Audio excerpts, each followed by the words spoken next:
Welcome to Armchair Expert. I'm Dax Shepard. I'm joined by Monica Padman.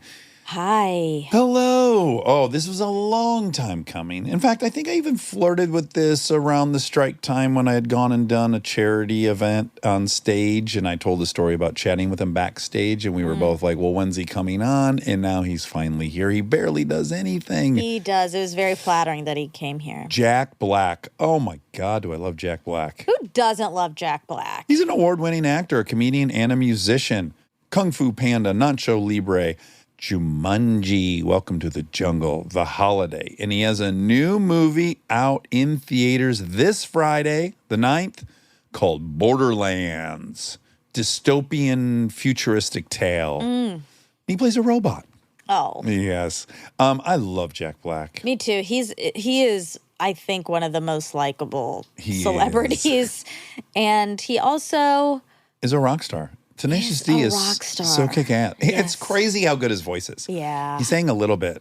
He did. Yeah, he sings a little bit, which is fun. Yeah. I can listen to him sing all day long. Please enjoy Jack Black. He's an armchair expert. He's an armchair expert. He's an armchair expert.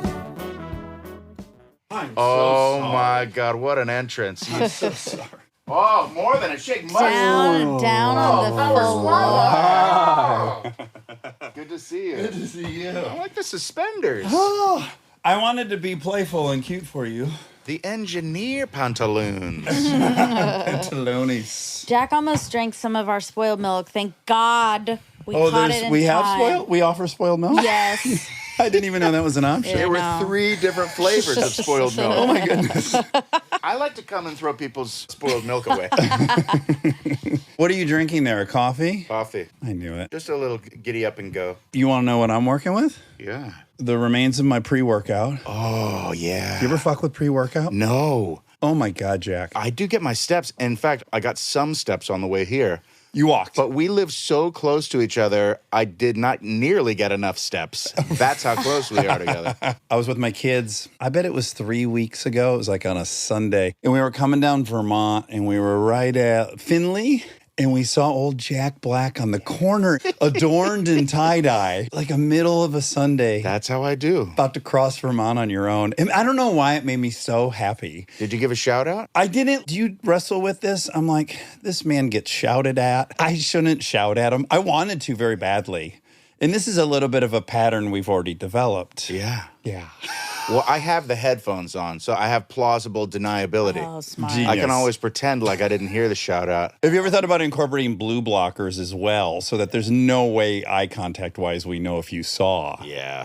I like to go noise cancellation and listen to whatever I'm listening to, my book or music, and then I will still hear a shout out. I shouldn't even admit this, but sometimes I hear a shout out and sometimes not. Sometimes you don't. Probably. I don't know. I don't know when I don't hear It's a it. big question mark. How would you? But I plow forward 9 times out of 10 just thinking, if I actually know that person, they'll hit me with a text later. I'm not going to stop and chat if I don't have to just because I am like scared of the stranger danger. Yes, sure. You should be. Well, there's a lot that happens. I would imagine you have this same thing I do, which is like, there's some commitment to deliver. It's not like they're meeting Daniel Day-Lewis and they're expecting a somber smile. It's like, you're a good time, Charlie. You're fun. And I feel like I better give that to you. And then the question is, do I have the energy right now to give that to you? That's the thing. And also, are you on your way somewhere? Sometimes you got to be rude. Yeah. Yeah, I Unfortunately, like got to that. be rude. It's 100% part of the job, and I love my job. It's a small price to pay for the incredible life that I've had. I will stop and chat with anyone who loves my junk. It's a bummer when you stop and chat because they've shouted you down or chased you down, and then you realize they don't really know who you are. They're just like, I know you from somewhere. Can you tell me everything you've done? Yeah. Nope, Yeah. nope. Yeah. Keep going. Oh, I have a friend who says something great. Michael Rosenbaum. He was Lex Luthor on Smallville, and he always had his head shaved. So he definitely gets it bad where people, they know him, but he doesn't have his head shaved. And his go-to is they'll go, where do I know you from? And he'll go, did you see Seabiscuit? And they go, yeah. And they're so excited about remembering Seabiscuit that then he's just moving on, and he's not in Seabiscuit. That's a good move. That's a good pivot. You're so distinct, and my guess is that you might struggle with, like, I could go out and not be distinct, but then who are you? Do you struggle with that? Yeah, no. I don't know how to go out not distinct. Yeah, I you're don't like, think I'm it just me. matters what I wear. I think they can tell from my gait and from my shape. Have you tried camouflage? No. Okay. But I have worn a stormtrooper mask. I've done stuff that where it should be, you can't know who's under there. I don't think I would do well on The Masked Singer. I think everyone would know. But wouldn't it be cool if you had a button where it was like anonymous? And then turn it back on when you need it, when you've got an event where you have to turn on the mustard. Yeah, like a cloak, That's visibility right. cloak. But if I had to choose, the button only goes one way for the rest of my life, I'd leave it on. I like the life. I mean, I'd leave it off. If it's an anonymity button, I'd rather be known. Oh my God. Knock on wood. I shouldn't have even played with that. But definitely be careful what you wish for. Yes, Yeah, yes. It'd be like Twilight Zone episode. Dude, that would be a good Twilight Zone episode. Do you want to reboot Twilight Zone? Wait a second. We should talk to Jordan Peele, right? Oh, that's whose hands we would trust it in. Well, he did do it for a season. Maybe he just dipped his toe in the Twilight Zone waters. Because I think he was like the new Rod Serling for a minute. Remember? I don't remember that. Are you sure it's out yet? Let me tell you something. I love me some Jordan Peele. Same. Me too.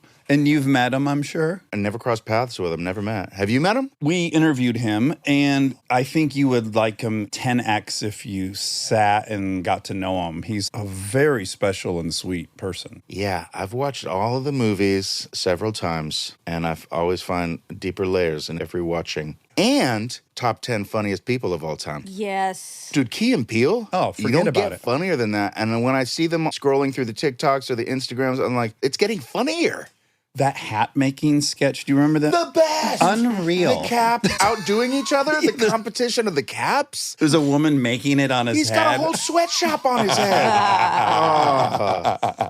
There's a handful of sketches that made such impressions on me throughout my life. There's a couple Mr. Show sketches. Oh, yeah. Just brought one up with Polar she was on. But do you remember the sketch? You were on Mr. Show. Yep, I did a little thing here and there. Where Dave Cross was hosting a talk show and he was answering questions, but the questions were given on the previous episode. And so he wants to remind the callers to not ask questions about the pets because that was last week's episode. And it starts and he's completely disheveled and falling apart. And then he pans a TV around and he goes, see, this was last week's. And he looks a little better. And he's like, just to remind everyone the concept of the show, you're going to be calling for this episode, right? Yeah. They're trying to delay the questions. They've only done 5 shows. And every time he turns the TV, he's getting better and better looking. And then the first show, he looks great and he's so excited about this new concept. Well, we're not going to take callers today because I'm going to give the topic for next week's calls. That's more than comedy, though. It's math. It's mind-blowing, like a mathematical equation and surrealist genius. They are one of my favorites of all time, not only because they were so funny and brilliant, but also they kind of gave me my big break. It was Mr. Show that discovered Tenacious D and gave us a platform. They put us on HBO right before them, or was it right after? I can't remember if we were the caboose or like a little cartoon right before Mr. Show. But it wasn't animated. It was me and Kyle doing Tenacious D. That's what really got my career started. I had little parts before that, but that was the big break. Jack, I was front row for all this. You were there at the tapings. I did go to a taping, but I moved to LA in 96. I wanted to get into comedy. I didn't know what to do. I started at the Groundlings. I had one friend who was dialed into y'all's scene, which was the Largo scene. And I went to every show at Largo, and I saw you numerous times.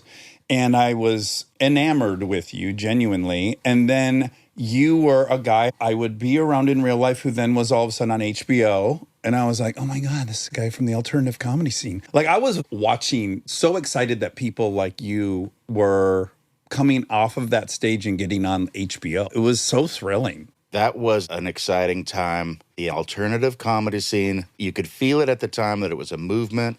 And it was kind of springing out of alt rock, the tail end of that. And that was the world I had been submersed in Detroit. And I was like, oh, this is weird. This is like comedy and punk rock. Some of them, like Bob Odenkirk, came from the Saturday Night Live world, but he kind of came out of there with a chip on his shoulder and an edge and a fire and maybe a little burn in his gut. Yeah. And he wanted to flip it over and turn it upside down and give it back to him in a subversive, brilliant way. It was fun and exciting, and anyone could get in. It didn't really matter where you were from. I didn't have any in with that crowd, but me and Kyle were from this theater company, Actors Gang Theater Company, and we started writing songs and playing songs. We had one song, and we went to this place called Al's Bar in the middle of downtown. It's a total dive. Hipster, stoner, drunk people, like maybe 12 people in the audience. Sure. And we played Tribute, our one and only song. And who's in the audience? David Cross. Wow. So lucky. And he was like, you guys are great. I have a comedy troupe. You guys should open for us. We're called Mr. Show. I didn't know who they were. And I had spent the whole decade before that scraping and surviving and going on every audition, turning down nothing. I do everything. But you landed in some of my favorite stuff. Northern Exposure is like my all-time favorite show. To this day, I can't rewatch that, but thank you. I'm going to take the compliment. Okay. Why can't you rewatch it? I just remember at the time being so horrified and embarrassed by my performance and the weird way I looked. I was like, oh, What was the part? What did you play? I was just so nervous, and I had a hard time finding my voice in that character. It was kind of the lost years. My 20s where I didn't really know who I was yet. I got some little parts here and there, but I always felt like I didn't quite nail it. It wasn't until Tenacious D that I started to feel like, oh, this is my voice. And that's why if anyone ever asks me, how'd you do it? What do? I want to be an actor. I always tell them, start writing and find your voice that way. I know it sounds really, really simple, and yet it's probably the most elusive thing, your voice.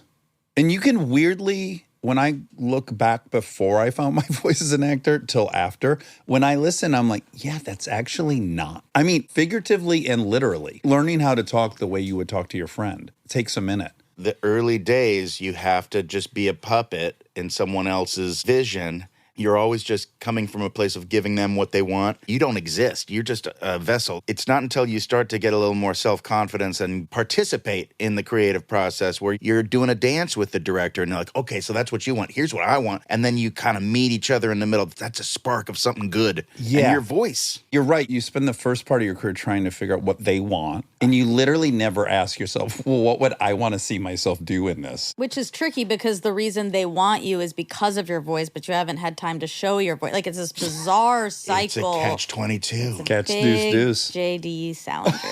Yeah. I want to start at the beginning. I'll go wherever you want. Before we start at the beginning, I just saw you recently, and we just kind of touched on it, where I saw you on the street and like I didn't know what to do. And then I had seen you backstage at this thing we did, some fundraiser recently downtown. For Paul We were doing it for Scheer. the crew. For the crew. All the crew that were hurting during pandemic times because they were all out of work, and everyone talked about how the actors and the writers and the directors were out of work, but no one was talking about how the crew Right. probably hurting the most. So that was a great cause. Yeah, it was. And then we were both But there. it was weird because pandemic was still going on, and we all kind of crowded into that backstage area. There's like 100 comedians all like Was it for nose that to or the nose. strike? It was for the strike. Sorry, Yeah. you're right. Yeah. Which Yeah. would It make was more for the strike. Yeah, because it was recent. You know what it was? In my mind, I was still in the pandemic.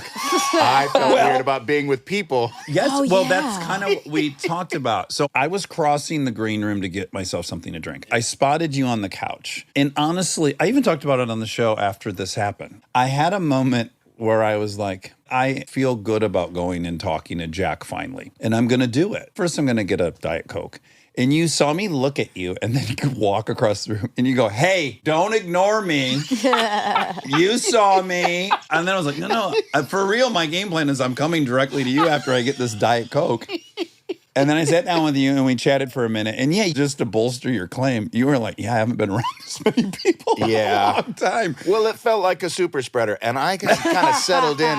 And I, unlike the rest of the world, was enjoying my isolation, staying in my bubble. Yeah. I'm always in there anyway. You're But built for it. It was good to hang out with you. And it's funny that you were planning on coming back to hang with me, but my insecurity forced me to yell out to you. I know there's cooler people on that side of the room.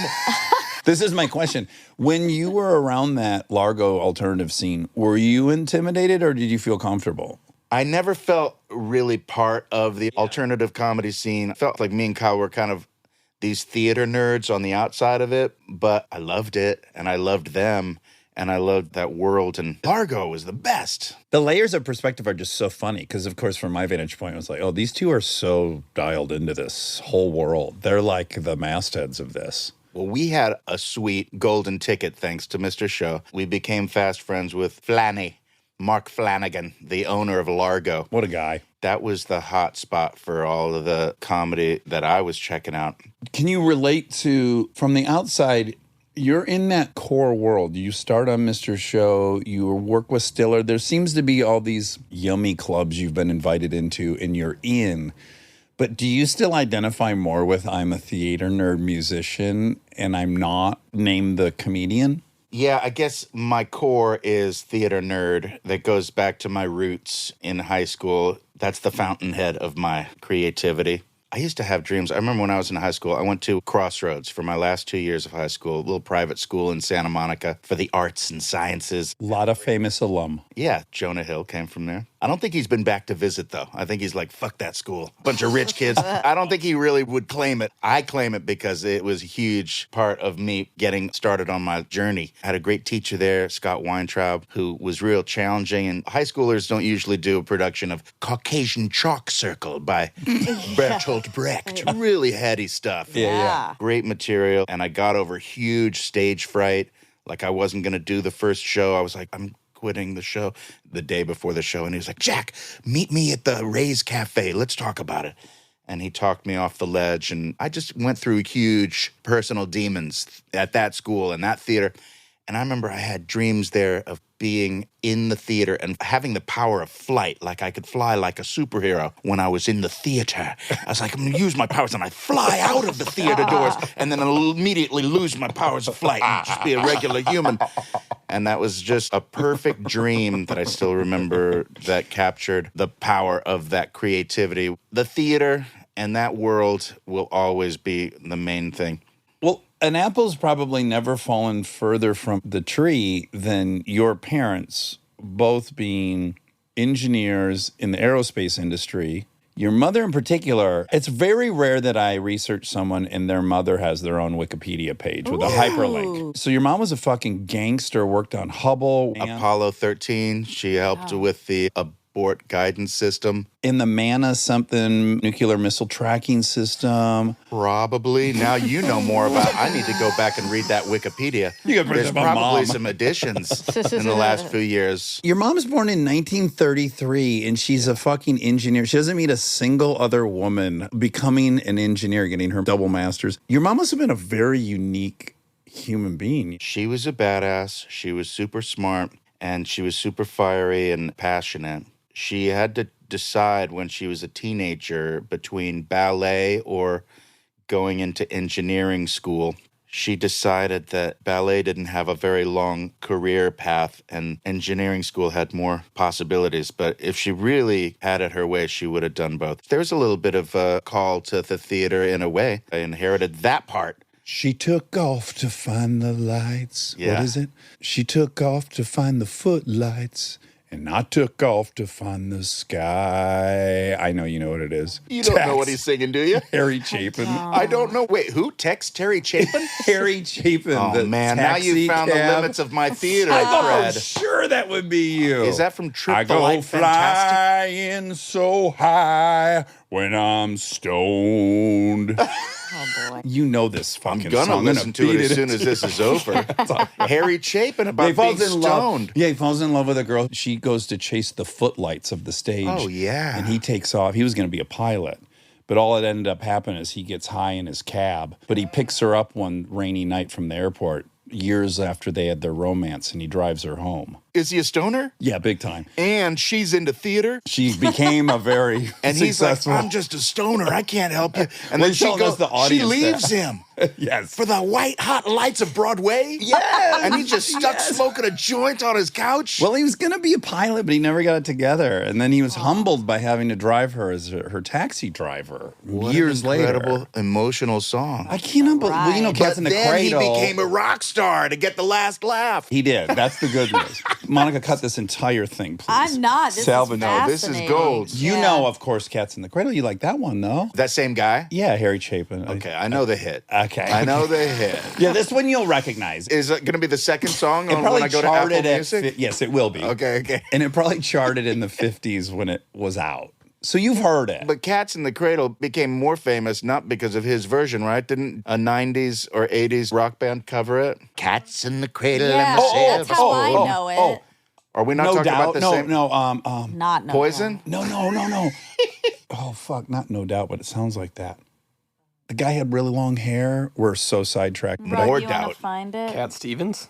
No, not Cat Stevens. Fuck Cat Stevens. That would Get be him out of here, Rob. embarrassing. Now, It's wait a not- second. I love Cat Stevens, Yusef Islam. What's your favorite song? Dude, anything from Harold and Maude. Oh. Trouble. Oh. And where do the children play? Hey. Oh, fuck yes. That dude's a master. I like the one in Rushmore You really the pulled a most. U-turn because you were anti-Cat Stevens a second ago. Oh, I love Cat And Stevens, now but you're back. he had no place in the Cats and Cradle Well, conversation. Cat Stevens can't do Even though cats Cat- in the cradle. That's too redundant. cats. You Yeah, just said we Cat. And hate Homeboy cats. came in with Cat Stevens.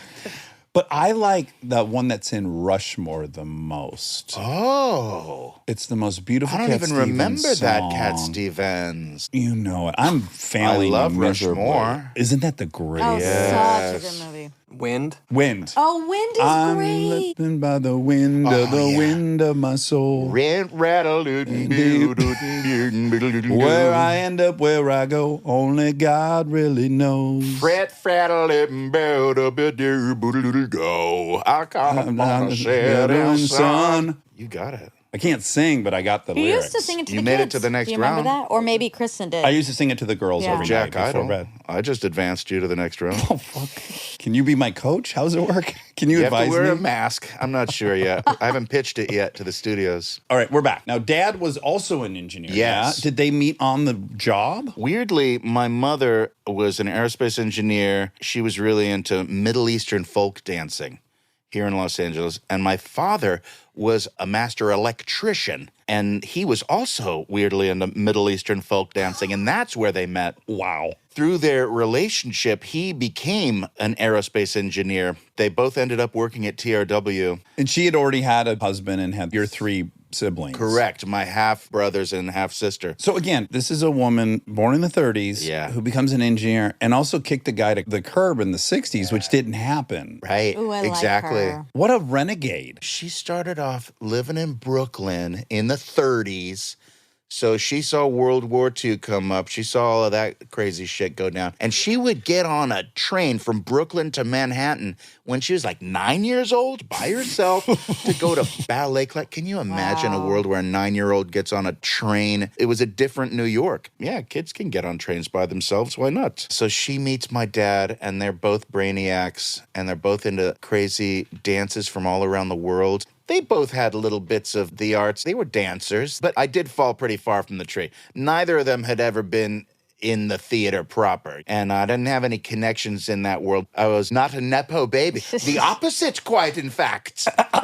But they were super supportive of me. They never pressured me to have something to fall back on, but they were, I found out years later, worried. Of course they were. They kept it from you, which is great. That's what a Yeah. good parent should do. He said something about alternative comedy, as if normal comedy is not hard enough. He's chosen an alternative comedy route. Did you excel at science? I'm No. guessing no. That was the other reason they were worried about me is like his grades. We're brainiacs. How come he's not getting straight A's? Jack, when you think about how different your kids might potentially be from you, if you're the first female to be an engineer and your kid can't get through chemistry, I mean, they're literal rocket scientists. Let's call it what it is. Those It's are rare that rocket you can science. say Yeah, this. you can Yeah. barely ever say it, but here we can say it. Yeah. and their kid just Can't do can't it. get it done. Did they have It just an goes to explanation? show you never know what the next generation is going to be capable of, no matter who their parents are. It can come from anywhere, but they came to every performance of every show that I did through high school. And my mom, God rest her soul, never blinked once when I had to keep on coming home in my old room all through my 20s. It wasn't until I was 30 that I really got my proper footing. Really? Yeah, well, Tenacious D, right I when would I love a came up boy. on your radar is when I was finally getting a foothold. I would love a baby like Jack. He could come stay back at my house anytime. I bet she just adored I you. was a handful, though. I had struggles with drugs, and there was lots of reasons she shoulda, woulda, coulda kicked me to the curb, but she didn't. Cocagne. Ganya. Oh, the devil's dandruff. Oh, the boogie shoogie. I don't have What a another one. product. I wish I could have kept on going. Colombian flake. Oh, you've got more names. Shall we powder our nose? The embarrassing conversation you realize the next day you shouldn't have had drug. What I read was you were very advanced. You got into it way earlier than I Yeah, did. I did. And acid, too. My brains should not have survived. And in many ways, they didn't. Or set you on this great trajectory. But in rapid order, you grew up in Hermosa. You moved to Culver City at 10. Mom and dad get divorced. You move in with dad. In fairness, though, I was getting bad grades before that, so that's not why I became a dumbass. We're not going to Sorry, blame go on. that. Okay. But still disruptive. Very much so. And when you get to Culver City, is it a much different vibe than Hermosa? Were you doing well socially in Hermosa? We moved out of there, I think I was 10. I never really fit in Hermosa because I was never really a surfer. I went out with a couple friends once, and I got like a rash on my belly, and I had a waterlogged surfboard, and I didn't like getting up at 5 in the morning. There were so many reasons I just never fit in with that surfer crowd. And even though it is the hotbed of punk rock, I didn't know about punk rock. I was there in the 70s, but I didn't know Black Flag. They weren't on my radar. Is that where Black Flag's from, Hermosa Beach? Yeah, because Keith Morris, who is a Hermosa native, was there with Black Flag at the very beginning. There was all kinds of radical scene happening there, but I was never really part of it. And then moved to Culver City, went to junior high there, and started dabbling with the devil's dandruff and all kinds of... In middle school. Who introduced you to the Devil's Wow. Dandruff? No, once I got my bar mitzvah at 13 years old and became you're a a man, man. I was now ready to experiment course. with it. And also, I was just getting into heavy metal music, and I don't want to blame heavy metal music for my dark path, but it was definitely a rite of passage in a Beavis and Butthead way. Yeah. I was like, yeah, this is what it means to be a man, to be in the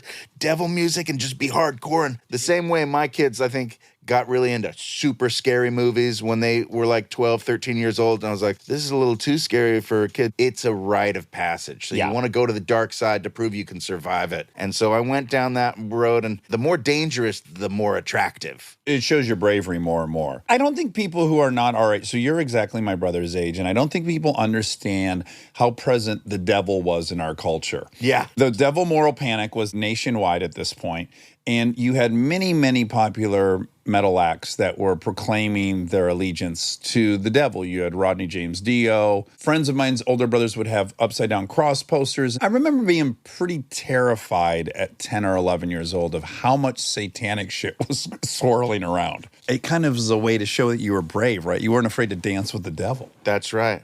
And it's funny because I've been doing a lot of research lately, just going down rabbit holes and reading books about that era of rock and roll. And Black Sabbath was the first one to really embrace it, even though Led Zeppelin had a little bit of that. It was more about you heard Psychosexual rumors that Jimmy Page was into the occult, but there were no songs that were like, Satan came and spread his wings. That never happened in Zeppelin. You attribute that to Zeppelin because their sound was so hard rock. And the angel on the album was a little like a fallen little. angel. A little Was bit. it Lucifer? It was a stretch. But Black Sabbath, They went all came in. out the gate. Their very first song, Black Sabbath, on the first album, they kind of threw down the gauntlet. But even Black Sabbath, they were like, no, we never wanted to celebrate the devil. We were just doing like a horror movie music. But the marketing team, the record label were like, no, we're going to lean heavy into this devil thing. And this is your album cover. It's like a haunted house, and there's a lady that looks like a witch there. It worked. Well, Yeah. upside down crosses everywhere on all the albums of that day. Lots of pentagrams. But then they were so anti-Satanism, and they were like, that's not who we are. We're putting on a show, you fucking idiots. And like when Anton LaVey or some of these hardcore Satanists actually started rallying around and putting on parades, oh, Black Sabbath is coming to town. We embrace your Satanism. They were like, no, you fucking idiots. They started wearing right side up crosses to ward off the evil spirits. I'm just fascinated with that movement in music. Aleister Crowley, like he would hang out. But that marriage never really happened. Maybe there were some bands that fully embraced it. Who were your bands in junior high? In junior high, before I found heavy metal, I was all about like Styx. Loved The Grand Illusion. Loved Yes, great band. I loved Journey.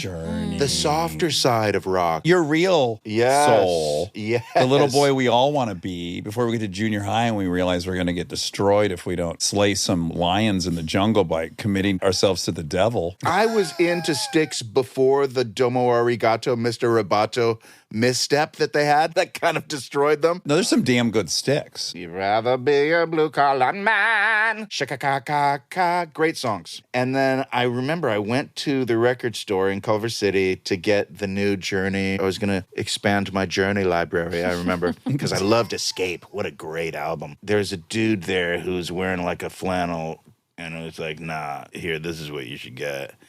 And he handed me Ozzy Osbourne, Blizzard of Oz. All right, this guy seems cool. I'm just going to do what he says. And again, so Ozzy's still musical. It's like still good music. I'm going to say great music. Okay, great. Because Even I better. took that home. Now, I'm only 13 years old, mind you. I took it home and I listened to it, and it was the best thing I'd ever heard. Is Crazy Train on? Of course, Crazy Train is on it. Yes, Blizzard of Oz, baby. It was a masterpiece. And Randy Rhoads, that guitarist who was with us too briefly, died in an airplane crash. Up there with Cliff was Burton. a genius. He was right there with Eddie Van Halen. Those two would have been duking it out all through the 80s if he had survived. Stay tuned for more Armchair Expert, if you dare.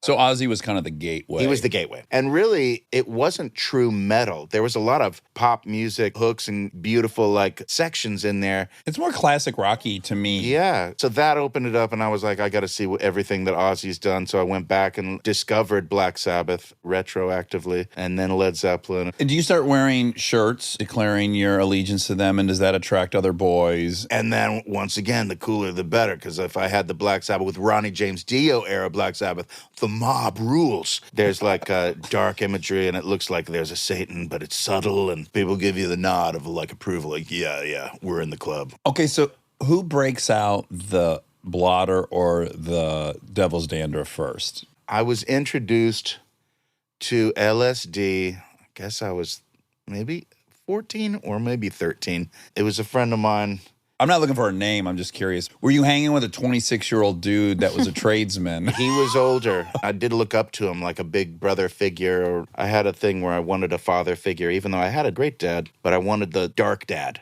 I wanted the one that was going to show me the ways of the dark side. And this guy filled in that role. And we did acid, and I remember that night laughing as hard as I'd ever laughed and having this strange feeling of being whole for the first time. And suddenly this big, dark, mysterious universe that I didn't know how I fit into, it all felt right. Laughing till I cried and having kind of a weird spiritual experience. But then it led to the darkest day or night of my life where it wouldn't stop, and it stopped being fun. And it was so bad that I was locked in this insane brain prison where all I could see was chess pieces going off into infinity, playing a game with myself, and I had this terror that I was never going to break free of it.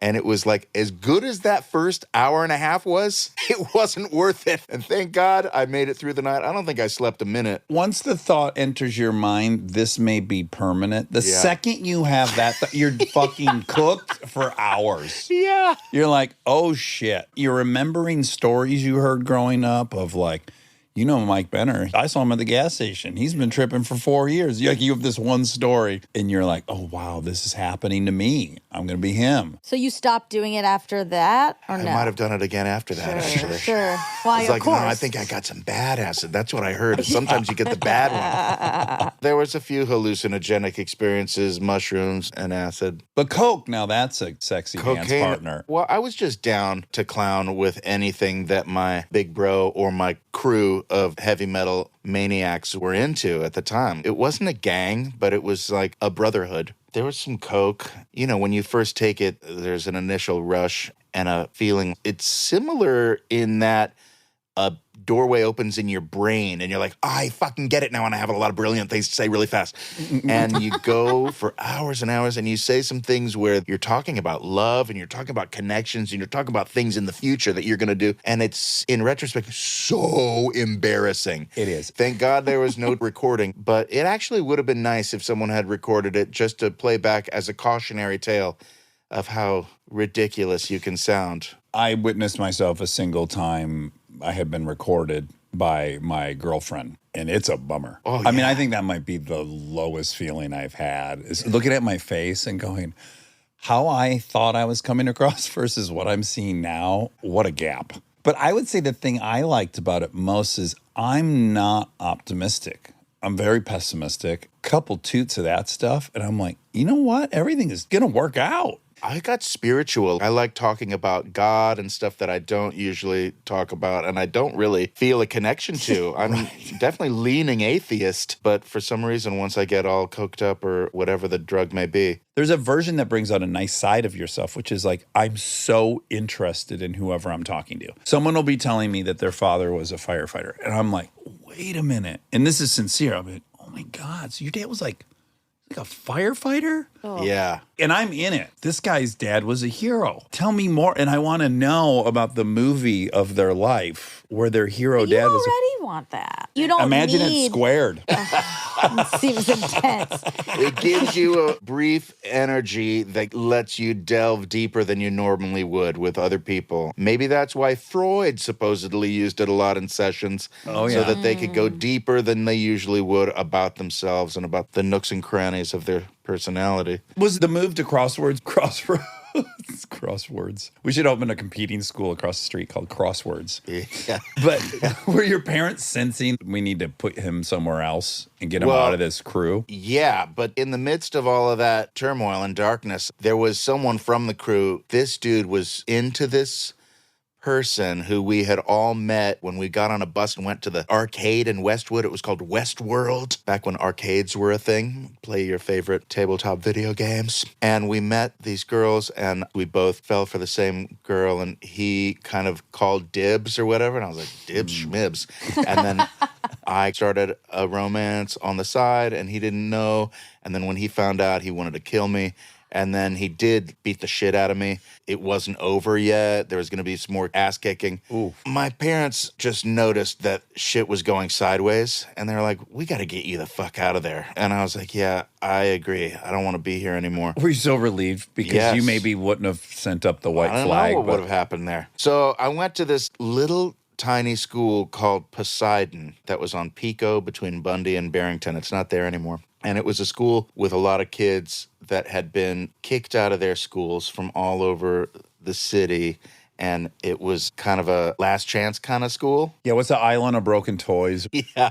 Misfit Island. But it had some great teachers in it. There was a theater teacher named Deb Devine who I latched onto, and she taught us all improvisation games and viola spoling games and got us all thinking about telling stories. And it was kind of like theater therapy. You could Yeah. work out some of your demons by playing roles and Yeah. just coming off the top of your head with shit you're going to say to the other person in the scene. It was kind of amazing. And she is still a great theater force in Los Angeles. She's got a theater called 21st Street Theater here in downtown LA. She has outreach programs to kids all over the city who come and learn theater. She's an awesome so lady. cool. Yeah. There was also like a therapist in the school. There's only like 20 kids in the school, but the therapist was a bodybuilder also. Oh, 'Cause- wonderful. Because sometimes he would have to defend himself. There's some rough characters at this Mixed school. messages. Yeah. Were there smoking breaks built in? I'm being sincere. There was smoking. And there was kids going in to see him and talk to him. And I was like, what's going on in there? Because there was some kids that it was compulsory. They had to go talk to the therapist a certain amount of times a week. And I was not in that group. And I was jealous. I was like, I want to talk to the muscle building therapist. Yeah. I talked to him just on the side. I was like, how do you get into there? It's like, you can come in if you want. You want to set an appointment? I was like, yeah. And I went in there. I just wanted to see what was going on in here. And we got to talking. And then it only took me about a minute before I started spilling my guts about how I had stolen money from my mom and all the shit that I was carrying around, how guilty I was. doing drugs. The drugs, but mainly the betrayal of my mom, who just Yeah. was unconditional love for me. And she didn't know that I had stolen money to get the drugs. And I just bawled my eyes out. I cried so hard. And it felt so good. Because I grew up with a Jewish upbringing and I learned a lot of my value system there, but I didn't have confessional. And there was something about just sitting there with this therapist and just confessing my sins or whatever you want to call it, my guilt. That felt so cleansing. And Your so good. shame. Yes. I saw him for the next year, once a week, and it was like a major turning point for me. Yeah, that's really lucky. I don't know if this is exactly what you're explaining, but I had this struggle with my mother who loved me beyond measure. I was the golden child. She believed I could do anything. Juggling the duality of wanting to live up to how much she loved me and then also fucking running with the devil any chance I could. Trying to fuck, do drugs, just living with this kind of dualistic identity was rough. I felt a lot of deep shame that I wasn't really behaving in her absence the way I did in her presence. Did you hold on to shame and guilt for years? Like, when did you have your muscle building therapy moment of confession? 29 when I got sober and started going to AA. So I like just a kept full decade racking up. later. I just made it worse and worse and worse. I just moved across the country so she couldn't see. And then once every few years, I'd have such a bad bottom where I almost OD'd that I'd call her crying and go, all right, here's what I'm really up to. And I can only imagine how terrified she would be listening to whatever update. I would just hold it for like 3 years. Then I'd call her in some terrible spiral. I'm going to die from this. And then not call her for 2 weeks because I felt better. It wasn't until you're like 29 that you found someone who was objective from the situation that you could spill your guts to, that was there to just listen. Well, like you, at 29, I go into AA and I start admitting to all the shit I'm carrying, stealing from people. 10 years of addiction, I racked up some stuff I had to get off my chest. I was just walking around like I'm a piece of shit. And yeah, the weight that gets lifted, it's kind of crazy how effective saying out loud to somebody your thing is. Yeah. You're suffocating under it, and then you say it, and it's like 80% of it's gone. And then it's kept at that. And then it Yeah. gets kind of easy. Nothing compares to the first time that I confessed to that therapist. That was the big one. And the rest of the time I was kind of chasing the dragon, and I never quite had that same release, that explosive waterfall of emotions. Did you try to get you into lifting? No. Because I would, if I were him, I'd been like, Jack, I think you could put up some serious weight. I should get into some lifting now, because the steps program is not getting it done. It doesn't matter how many steps I get. I could never catch up to the caloric intake. Because speaking of which, you want to talk about addiction, that's my heroin. It's my yummy, yummy cheeseburgers or whatever the fuck it may be. Doesn't matter how many salads. That's making me nauseous. I want the good stuff. Cheeseburgers is my favorite thing So in the deadly. world. Ooh, it's the So best good. sandwich. It is. It is. Obviously. I was just telling Monica 2 days ago, I put a ribeye in the fucking grinder. A ribeye, Jack, like a $50 ribeye. Oh, my God. And I turned it into 3 hamburgers. And I was thinking, people would be so mad I did this. But then I was like, who cares what shape the ribeye's in? But it was so good as 3 burgers. And I ate 2 of the Did you 3. put cheese on it? Yeah. So that's actually interesting, because if you had a regular ribeye and you put cheese on it, people would be mad. Yeah, They'd they'd be like, you're upset. ruining it. Yeah. Interesting. Even if it was an aged cheddar. I mean, not for me. I love cheese. The more, the better. But when did the food come into play? Food was always a problem. From the get-go, I remember when I was around 10, going to Mickey D's and crushing like 5 filet of fishes. And that was back when they had the styrofoam boxes. And then I would literally crush the boxes with my thumb, see if I could pierce all 5 in one crush. Oh, that was so much fun. And that was back when they had the deep-fried cherry pie. Yeah. I would dip my finger in there just to get the I didn't care about the crust. I just wanted that hot cherry jam. Well, I don't want to psychoanalyze you, but your first memory is 10 of the 5 fillet of fish, and mom and dad are getting Yeah. divorced. Like, Yeah. I mean, It's not too hard of a clearly leap. There might have been something there. some regulating. But I remember years before that of them fighting all the time, so it was kind of a relief, too. They got a divorce, like, good, get the hell away from each other. Divorce is always a crazy thing, how it's going to affect the kids, because you want them to stay together on some deep level, because that's where you came from, but you also want to get apart if it's toxic. Okay, so after Crossroads, So Deb Devine says, what are you doing here, Jack?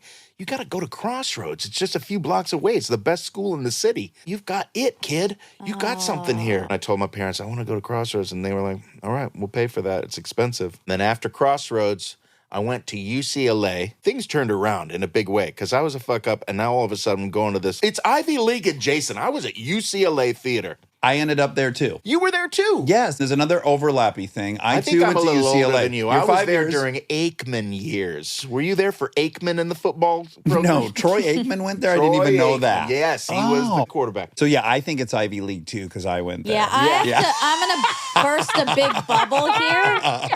As the only one who didn't go to UCLA, it is not considered Ivy League, but it's a very good school. It's right next door. They say it's better than knocking Berkeley on. now. What's the second best weed that it could be? Not Ivy. Yeah, Holly. It's a Holly League. Holly League? That doesn't Anyway, sound right. but I was a horrible student at UCLA also. I just didn't do well with academics in general, and it didn't change when I got to college. I would always, same as high school, fall asleep. There was something about a classroom environment that didn't jibe with my brain for learning. I learned a lot better in the theater, on the job, doing the thing that I loved. Your circadian rhythm was triggered by the classroom. Yes. It told you it was nighttime as soon as you got in one of those desks. Could be narcolepsy. No, Do you it's think it was not, because ADHD? as soon as the class was over, I was You're a fine. huge burst of energy, and I would go running into the sculpture garden, ready to smoke joints and high five and talk about a show. Let's put on a show. There was something about actually being in a production, in a show, where I could be working on the most difficult, heady stuff, doing Shakespeare, stuff that was way above my grade level. I had a great experience meeting other theater people, and the social element was hugely beneficial, but as soon as I had an opportunity to do theater outside of school, I jumped on that. How did you discover the Actors The Gang? Actors Gang Theater. So there was a writer from the Actors Gang Theater Company who was a high school teacher at Crossroads. And that's how they first got on my map. And I would go to see their shows when I was in high school. I was like, oh man, someday. Was Tim Robbins performing in those shows ever? He was directing some of them, but he was overseeing, he was kind of the overlord of the whole theater group and the creative director. But he was also really busy with making movies at the time. Then I was at UCLA doing theater there, but I was still keeping an eye on the Actors Gang and going to all their shows. And then an opportunity came up to get a little part in one of their plays called The Big Show in Santa Monica. And I came in and I had some songs and I got some songs into the show. So I quickly became one of the musical people in the gang. Really quick, how long had you been singing at that point in a way that you thought, like, yeah, I'm a singer? Or had you yet? I only started singing where I really identified as a singer in high school. At Crossroads, I did some musical theater. I did Pippin and another show called Carnival. And so there was an opportunity to go with the Actors Gang to the Edinburgh Theatre Festival. Oh, wow. Fancy. In 1989, which is the mecca of the theater universe, where people from all over the world come to Edinburgh, Scotland. Dan Lewis might be there. Daniel Day. Yeah, Dan Lewis might be there. I especially love Daniel Day when he plays Americans from 1901. That's when he really thrived. Bill the Sweet Butcher. spot. 1888 to 1901. I'm an oil man. There will be blood and Lincoln. Those are two. Well, and Bill the Butcher. And Bill the Butcher. Yeah. All around that time. Why? Why is he so good at that time? He was born in the wrong century. But once I got to that theater festival, no looking back. And I was not going back to UCLA. And I didn't tell my parents for a while because I knew how much they wanted me to get that degree, and I didn't have the heart to tell them that it wasn't in the cards. How long were you hiding this secret? I hid it for a good year. And were you updating them, like, on your grades and what Well, classes? no, I mean, they knew that I was at the Edinburgh Theatre Festival, and at that point, my dad lived in France. They had moved to France, so I was kind of like, my life is my own, but I still didn't want them to know that I had dropped out. Like, this was a thing I was doing, and I was going to go back to school, and I just never went back. But that's where I met Kyle, and that's where the seeds for Tenacious D were first planted. Do you shift gears from acting to, I'm going to be in Tenacious D and I'm going to be a musician? Or are you thinking, I'm going to do all things? At that point, I'm just turning 20. There's a little dream that, oh, maybe I could be a rock and roller. Me and Kyle could start a band. We could be a rock and roll comedy team. He's a great guitarist. He was going to give me some lessons. He's going to teach me how to rock. There was just this weird, dumb, impossible dream. But there was also something, even before we had played for anyone, I was like, there's something very funny about you and me getting up on stage and rocking really hard and being rock stars and wanting to be rock stars and thinking we're rock stars. It's so dumb and so wrong. This is a bad idea. And there's something hilarious about how bad this idea is. And I just felt like there's something here. Yeah. There's something magic. I can't even put my finger on it. So that's another thing I tell people whenever they say, hey, I like your career. How do you do it? And I was like, you got to find yourself a Kyle. Because there's things that I will do with Kyle that I would never do alone. There's things that I don't feel I have permission to do alone. But with me and Kyle, that's different. I credit my entire personality to my best friend, Aaron Weekly, who I met in 7th grade. Like, if I hadn't met him, I'm not sure who I am. Because I was like, oh, if we're both acting this way, I don't really care what anyone else thinks. Yeah. I would have never had the confidence to explore who I was without that safety net. I want that for my kids so fucking bad, and it's not my business to tell them, but it's like, I just want them to find their soulmate that gives them the confidence to be the weirdest version of themselves. It is a gift. You hope that everyone can have that time in their lives when they meet that person that opens up the universe. Yeah. Okay, so you guys are performing. You're doing, as we said, you get on Mr. Show. Also, I'm assuming Tim Robbins is seeing you at the Actors Gang perform, because you end up in Bob Roberts and the great Sean Penn. Dead Man Walking. Dead Man Walking. Oh, my God. You end up in Dead Man Walking. I'm going to take that compliment that you liked Dead Man Walking. You haven't actually said you liked me. I do. You're the weird brother that shows up. You're giving me a compliment. Yeah, I can see you in my head. As I already told you, though, I was a Jack fan from 96. Okay. So I'm like, oh, this motherfucker is here now, too. Dead Man Walking, once again, I'm going to say this was before I had found my voice, and I had some ideas, but I didn't speak them out loud because I was afraid that they would be dumb ideas. But that was a great movie, and it was a great lesson in acting and watching Sean Penn do his thing and Susan Sarandon and Tim Robbins. But I would be fine if they deleted my scene from the movie. In fact, if there is a way that I could erase it, I would. You might be able to tell AI, show me Dead Man Walking without Jack Black. It might be able to do that. We're so close to that. Wait, what's the first movie that you don't feel like that about? Bob Roberts is my actual first movie, and that did end up being a really good calling card. I'm proud of it. It was a moment in time where I was so terrified of fucking up and so terrified that there's a camera on me and that there's a full crew of people here. It was so alien and foreign to me. I had done theater, but this was a whole different animal.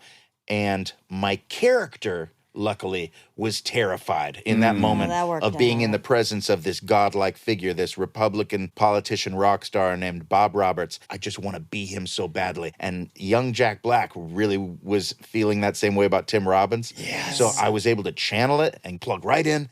Also, I did a take where it was like, that was okay. And then Tim was like, okay, guys, let's do it again. Way faster. That's the only note, just faster. And action. And then we did it again, and I did it faster, and I was like, I think that was too fast. I just did it faster, but okay, and great, we got it, moving on. I was like, wait, moving on? Oh, fuck, I'm too young to ask for another take. Okay, we're moving on. And then I saw the movie, and I was like, oh, it's pretty good. I wish they had used that other. And then the editor came through with another cut of the movie, and it just clicked in, and my part was perfect. So the lesson was just be open. And I don't know what the lesson is, but one of the lessons is editing is hugely important. Well, I think, can I interpret one of the lessons for you, which Yeah. would be, when you're there, the entire thing's on your shoulders. And you really forget, oh, well, Tim Robbins is in the mix. A great editor's in the mix. Yeah. A great DP's in the mix. There's going to be a great song or score in the mix. What you come to realize is, like, you're a part of this, and these other elements can lift you way beyond what you assessed your thing to be when it happened. And by the way, faster is about the best note that can ever be given in anything. It was a great note because he got us moving faster than our brains were moving. Yeah. And sometimes that's when the good shit happens. And it doesn't trigger any insecurity. He's not telling me I wasn't real or I didn't blah, blah, blah. It's just like, oh, tempo is fine. I can modulate that. Let's go from 33 to 45. But do the same thing. But it's not doing the same thing. That movie, I saw the cut and it was like, oh, my part is fucking great. It's small, but it really pops off the screen. And they were going to Cannes, the Cannes Film Festival. My part was too small to get invited to go along, but my dad lived in Cannes. I was like, I'm going to visit my dad. Yeah. And showing up.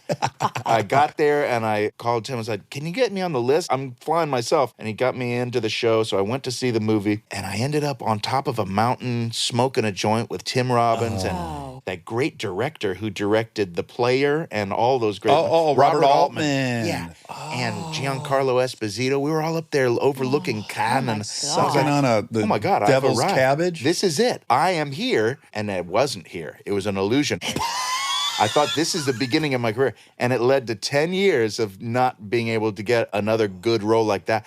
But Bob and David remembered my little part from Bob Roberts 10 years later. And they gave us our break partially because of that, I think. It wasn't just Tenacious D. So it's like, you do some good work, and sometimes you expect it to just launch you, and it doesn't, but those things still linger around like burning embers sometimes. Yeah, it's like you're just putting breadcrumbs on this thing and then hoping to hit critical mass, and you just don't know what the thing is and what's going to pay off 7-8 years later. It's impossible to see it in the moment. But then in retrospect, you're like, oh, right. That's for every job. It's not just creative. Anyone can have this sort of moment where whatever you're doing now, you don't know how that's going to impact the future, which is important.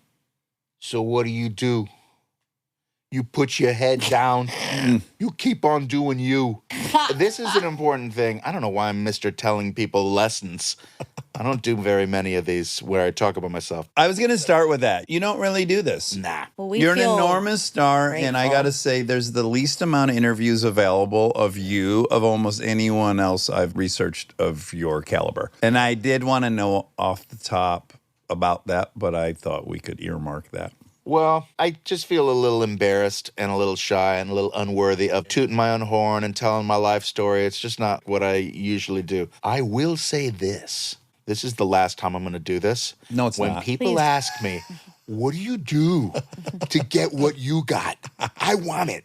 Important career lesson number 4 is figure out what you want to do, not what you want to be. I want to be a famous actor, a famous rock star. That's not going to get you anywhere. You want to play music in front of people? Good, do that. It doesn't have anything to do with what level of success you get to. Because if you love doing it, you do it for no money and you're happy.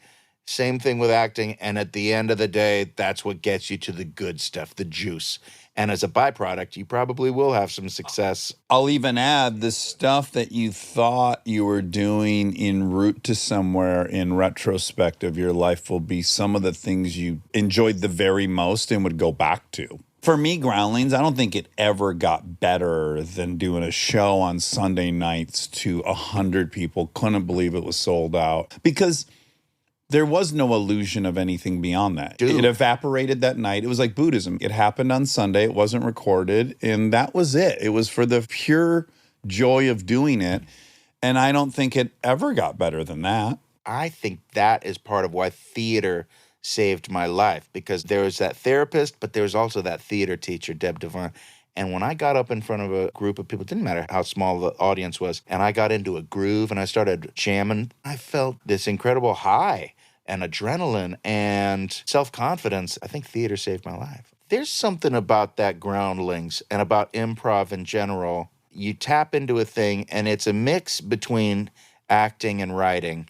I don't think that improvisational actors get enough credit for writing the movie or the thing that they're doing. The director's like, no, that's part of the job of an actor is you write. No, it's not. If someone's getting up there and saying the first thing that comes to the top of their head, they should. And sometimes do get writing credit, but most times not. It's very, very rare. It is writing. Yeah. Well, you enter a scene and then you end up exiting the scene. You didn't say anything that was written, yet you conveyed the goal of the scene. Is that what happens on those great improvisational movies like Spinal Tap? Did everyone get writing credit? That's a good... Who wrote that? I don't know that it would be the fault of the producers or director or anyone nefarious. The guild itself is really challenging, right? They're very protective of whoever wrote the first draft or the Right. outline. So it's like you would have to petition. There's some percentage you'd have to prove. I've been through this process where you give them both scripts and they go through it and determine whether you warrant a writing credit. So Yeah. the fact that the improv is not even written, I don't even know what you submit to the guild. And also, I had a phase in my life where I was like, I improv in every one of these movies. And then that stopped. And I was like, I have a fucking awesome job. I get plenty of credit. I'm the one who gets to Totally. say it. Good if that writer gets another job. I'm getting enough fucking pats on the back. Yeah. And even better, I got to do the thing I wanted to do, which is way more important than anything else. Yeah.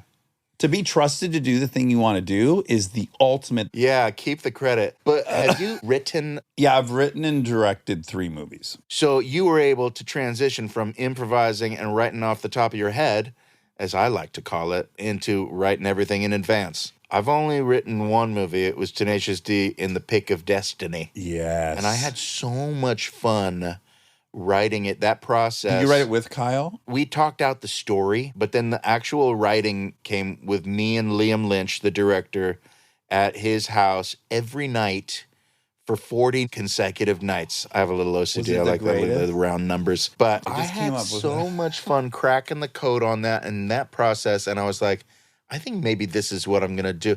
And then the movie didn't do well. And no one ever asked me to write again, and I never did again. But I think maybe I would like to jump back into those waters someday. Stay tuned for more Armchair Expert, if you dare.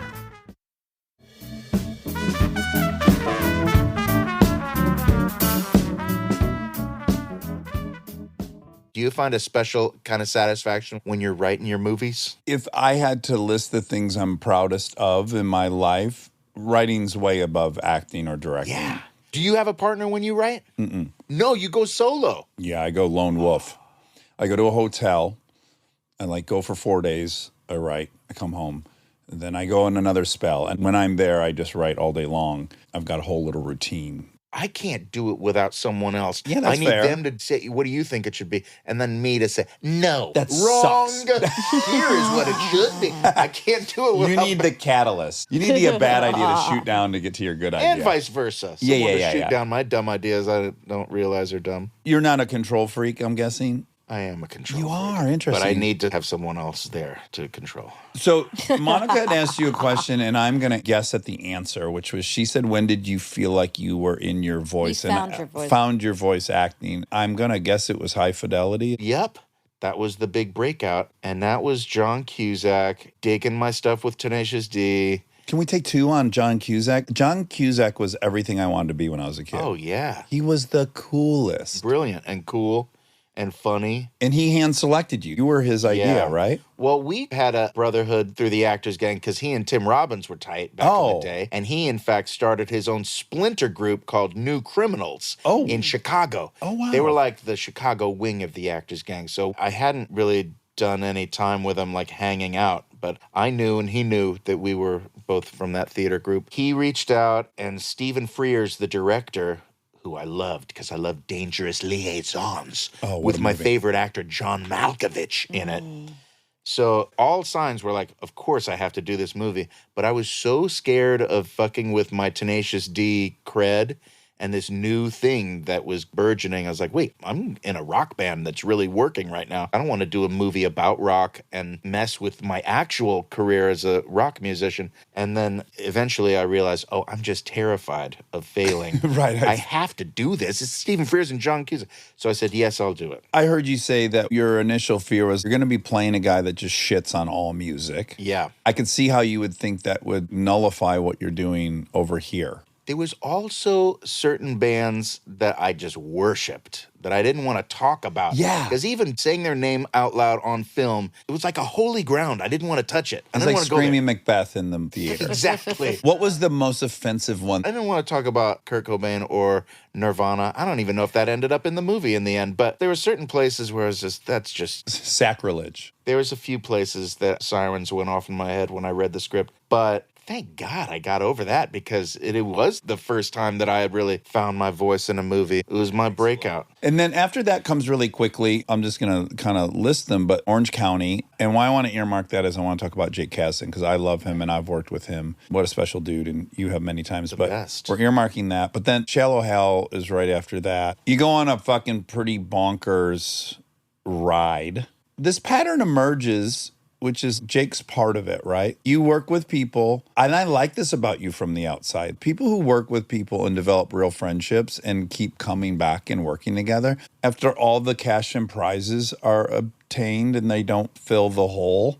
I think the one thing you really can look back on with enormous pride and gratitude is playing together with like-minded people for many times. That's the big victory in this. I do feel that way with Jake because we started off with Orange County early on and we had such a fun shorthand. And the thing that was really fun with Jake is every take he would go, now try it this way, now try it that way. And it was almost like we were just doing it for fun every take. Yeah. Not so much Playing. improvising, but playing like a science experiment. Let's turn over all the rocks. It was not an indie film. It didn't have that big budget pressure. We felt kind of loose and free and we're having fun every day. Had you seen Zero Effect? Because that was my favorite movie Yes. for like 10 years. Yeah. And he was 19 or 21 when he made that movie, impossibly.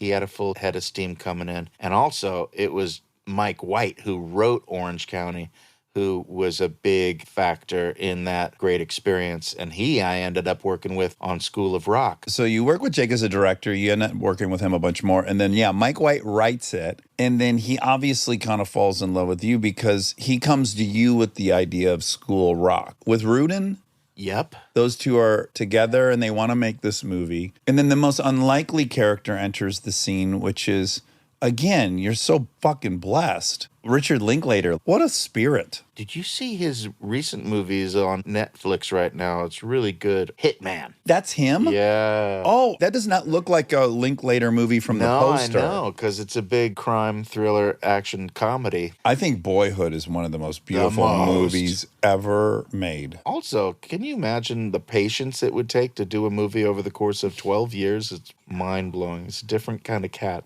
Can I tell you, this is about me, not you. Yeah. I'm going to bogart your interview. Do it. When you think about saddest missed opportunities type situations, the second movie I wrote and directed, it's screened at South by, and I was seated next to somebody. I didn't know who. This movie I made, Hit and Run, plays, it finishes, and the man next to me immediately is like crazy effusive about the movie. But I have unfortunately, back to your noise-canceling headphones, I've a little bit shifted my mind of like, I got to get out of this theater. Yeah. When you star in a movie and you're in the theater, it gets really dicey afterwards, right? So unfortunately, I've already clicked into the like, be polite and also get out of here as quick as possible. And as I exit the thing, Mike Judge was there and he goes, "What did Dick say to you?" And I go, "Who?" And he goes, "We were sitting next to Linklater." And I was like, oh my God, I had a moment to like suck up some praise from Linklater and I just thought he was a fucking bogey. Wow.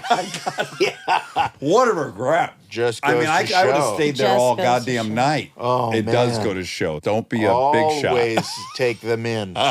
You never know who they are or who they'll And it's be. even embarrassing that I would prioritize his praise over anyone else's. Exactly. There's a lot of ugliness in this story. I like that I'm Mike admitting to Judge it. calls him Dick. I know, me too. Dick Linklater. Those guys are two peas in a pod. Partially, I think they live right next door to each other in Texas. Yeah, and Rodriguez is in that mix too. The three of them are like these bandits living down there just doing whatever they want to do creatively. It seems so dreamy. I think it's okay. You can pick up the phone and leave a nice message for Dick. You can pick up where you left off and just say, "So what were you saying about my movie?" Yeah, remember 12 years ago? I think he's working on another one of those 12 years or maybe 20-year projects. Sign me up. I'll He's in commit the to middle a of it. 30-year I mean, I'll have to keep myself alive. What a relaxed schedule. You only have to work once a year. am I working? Well, we got you scheduled for a week in 2028. Exactly. I need some time off for my kid's graduation. Oh, that's fine. You're not working for 6 years. Oh, my God. Okay, School of Rock. I'm delighted to hear this because you said in one of the 3 interviews in your life you've done, you said that is your proudest moment. Yeah. Because you live in the neighborhood, you must be aware of there's like a School of Rock. My kids were in School of Rock. Oh, nice. Like there's a cool little punkish. Do you know about this here in Silver Lake? Yeah, but isn't that Flea's Silver Lake Conservatory of Yeah. Music? Incredible. Yeah. What a fucking beautiful movie. Written by Mike White. Yeah. Directed so beautifully by Linklater. You're so fucking good. That is my proudest moment. It's the one where there's a tangible feeling of accomplishment just because of kids and parents that come up to me and go, "My kid started playing guitar because of that movie." And that feels like it affected a positive positive change in the world of a lot of kids, which is the best. You're the center of a nice ripple. That doesn't happen Yeah. often in life. It's kind of paying it forward because theater maybe saved my life and changed my life. And if it does a little bit of that for other kids, then mission accomplished. Okay, so I don't want to lose you. I don't want to be your science class. I just getting into yes. I just got like Because I can't- finished my coffee. Do you want to? Yeah, we another can one? get you another No, one. I'll go no. pee-pee and I'll make you We're another not, one. I don't need it. I don't need it. But I'm do you? here. Would you enjoy it? I'm afraid that it might be too much because, to be Okay. honest with you, I had a big cup of iced coffee before I even came. So this one was questionable. The third cup is where my heart explodes. Sometimes I close my eyes just to focus. I've detected the difference. I know when it's hardcore thinking, and I know when it was like, I could go for a 5 minute. I haven't yawned yet, you guys. I'm still here. I feel I'm your 100%. You presence. want to go pee, though. You want to breaky poop. I would do it. I'm gonna pee right here. There's no door there. I'm going to see you pee. I'm going to go peripheral. invited to. I'm going to do the same thing after you. Okay, great. Yeah. Is that going to be uncomfortable? We all step out. We do this all the time. Step out. I'll hold you. You don't need to step out for him. He doesn't. out. No There's one's gonna be a stepped out tinkle. for me. I'm going to get some fresh and stretched legs anyway. Okay, great. I'm gonna take a bite of a Kind Bar then. This beautiful backyard area. Okay, thanks, you guys. I'm done. I did it. I did the deed. I tinkled. I made water. I didn't even really realize I've had this set of cans here the whole time. I could have been I was so listening. curious why you weren't wearing them. You know what? I'm gonna wear them now. Oh, this is gonna kick Part into two. high gear now. Change everything. It really will. I was gonna suggest it, but then I thought you were making a choice. Me too, because I'm like, this guy's so audio inclined. He records music. He's got a whole take on why he doesn't wear headphones. I usually wear the headphones, but it makes me a little more self-conscious. Might be better really? without it. I don't know. Let's give well, it a you start try. listening to your own voice a little bit more. That encourages me. I'm like, I sound official. I like it. It gives me confidence. Or if you're listening to yourself, this sounds a little nasally. Let me modulate my voice to make it less so. I want to get into that whole thing. But you must have spent a great deal of time in front of a mirror fucking around with your voice. Lots. That's the start of every career. I agree. In the industry, you got to be in front of the mirror looking at how you look and how you must look to the audience. Yes. Oh, real quick. Did you do Letterman in the day? I did do Letterman several times. Okay, so you don't love doing press, but the only reason I wanted to be in show business was to be on Letterman. I didn't understand how I would get there, but 10, I want to be on Letterman. Yeah, Letterman, that was a big one for me. It was not the first one. The first talk show I did was Conan, and that was a huge one for me. And in a way, nothing has beat the Conan experience because he was so down to clown. And I was like, would you mind if I do a little sketch? Right. Not just come out and talk. My thing is putting on a show, and he was into it. And their producers, Smiley, did you ever deal with that? Smiley or Smigel? Smiley was the producer. Okay. And that's who I talked to as Okay. like the interview before the show. Mine was Dan Pre-interview. Ferguson always. Oh, okay. Because he was also there. I probably talked to Fergie as well. And those shows always didn't feel like, oh, I'm going to tell my life story. I'm going out there, not so much as an interview, but I'm going out there to put on a show because it's part of the job. I have to go out there and sell this movie or this thing, and this is what they paid me for, so I contractually have to do it. Right. But I've never done one of those in-between movies just to be like, oh, yeah, I'm just going to do this one for fun just because I love it. Have you? Done a talk show Oh yeah, you do for all fun? the time. Yeah. Yes, a ton. Jack, I've been on some of these shows like 38 times. That sounds crazy to me because it's such a pressure cooker. It is, and I kind of love it. In fact, I'm much better at being on a talk show than I am about being in the movie I'm there to promote. For whatever reason, the talk show for me is like my sweet spot. You crush on talk shows. I'm shocked that you're not had more some good ones. Yes, and this is a brag, but I so relate to the Conan thing. Most talk shows, if I go and I do everything I hope to do, I basically executed what I was hoping to do. On Conan, numerous times I've been like, well, that was 20 times better than I was even hoping for, and he took it in a bizarre place, and I happen to work well with him. I've left there going like, wow, we found some real comedy here that I hadn't even considered, where I'm proud. I really do feel like it is the exact same beast as going out there with Tenacious D and performing live in front of an audience, it's putting on a show more than anything. And if it goes well, I get that same rush. I get that same feeling of, wow, we really crushed it out there. And still, that hasn't dissipated at all because you guys are what, on 25 years of this? Yeah, we've been having great adventures still. We went to Europe just a month ago. Actually, our best place in the world is England. That market, for whatever reason, that's where we feel the most love. That's where we sell the most tickets. The audiences are ravenous. And it's changed over the years. At first, it was the United States. We played all these great cities here. And then for some reason, Australia was our place to go. And we were crushing it in Australia. And then it was England. Has Tenacious D been the safety net? Or let me first start by asking, have you had moments in your career where you were scared? Yeah, where it feels like, oh, I think it's over. You try to put a good spin on it, which is, I want to view this as that was a damn good run. Be happy with that. But I always felt heartbroken by those moments. I didn't feel like, oh, I got to play in the NBA, now I'm retired. I was like, oh, I got kicked out of this party I was once invited to. Yeah, I feel terror when I feel like, oh, it's over. I have felt that a few times. I'll get on the horn with my agent and be like, can we get something going? I need to take some meetings or start developing something because this thing feels like a red alert. I think I'm done. My career's over. I'm not feeling that way right now. In fact, right now, I feel like I'm getting too old for this shit. Maybe I'm done and I'm happy about it. Right. But then I know as soon as my Google Calendar gets empty, it will be right back to the panic mode and I'll be back on the horn saying, where's my old man movie? There's still roles for...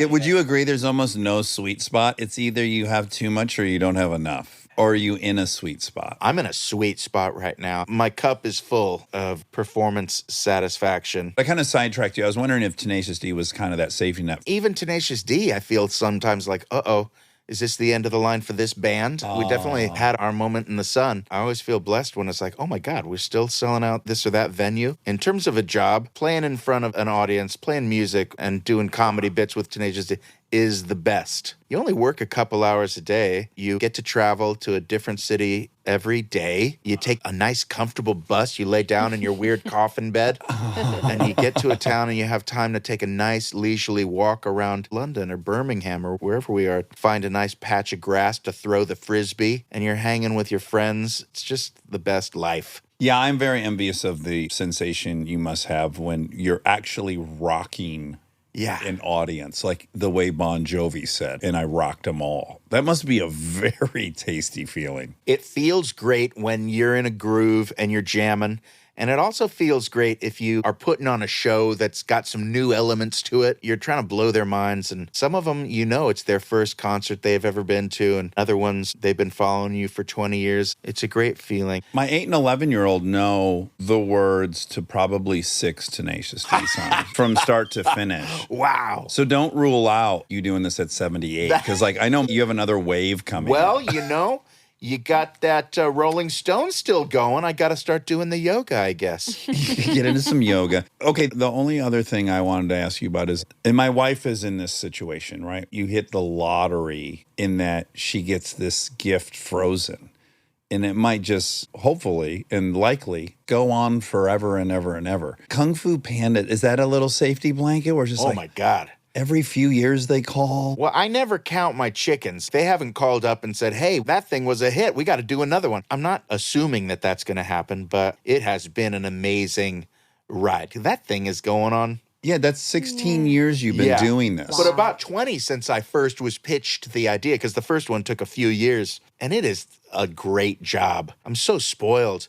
When you go in to record some voice work, when you go in and it's just you and the microphone and the director, and they're telling you, setting the scene, they're showing you some artwork, and they're giving you direction, and you're doing the vocal performance, I get the same buzz. I get the same high. And when I feel like I'm connecting and making the people in the control booth laugh, I'm like, this rules. Yeah.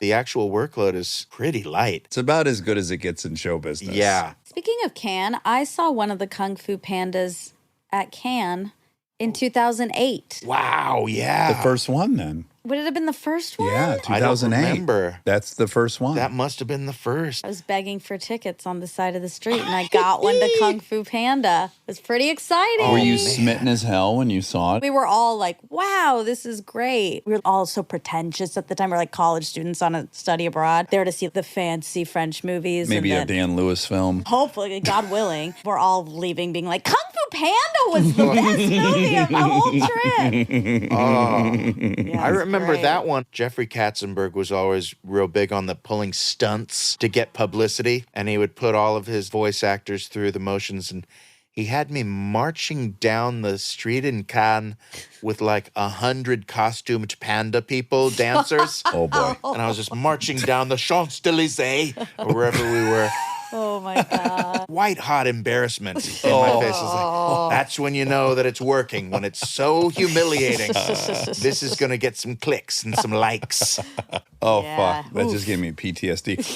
The first movie I ever did was Without a Paddle, and we got sent to every city in America to promote it because none of us were big stars. And there was a bear in the film, Bart the Bear. Yeah. And so they were like, you know, it'd be a great idea is we get a guy in a bear costume on the red carpet with these guys everywhere they go. And I would be so embarrassed. I mean, a level of embarrassment. I'd rather be shitting myself in public, maybe.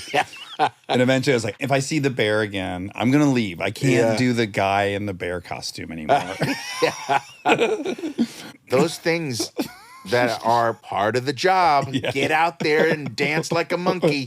I've come full circle because there was a time when it was just like, I got to get out of this business. And now I just kind of weirdly embrace it. When they're like, it's time to promote Kung Fu Panda. Will Tenacious D do a song? We want you to do a cover of some kind. And we were like, we think it would be fun to do a Britney Spears song. I'm just sort of engaging in the promo. And so then we're like making a music video at the red carpet at the premiere. Oh, wow. That's high stakes. It turns out to be like a really funny thing. It's like if you're scared of an animal, you're more likely to be attacked by it. Right. The public can sense your guilt, so you're like shame, and they'll destroy you. But if you don't feel that kind of weight and you're just having fun. I'm there. My wife and I do a ton of commercials together. As long as I'm like going all out, Yeah. who gives a fuck if it was here, here, or here? Okay, Borderlands. Yeah. That is coming out in August. Right out of the gates.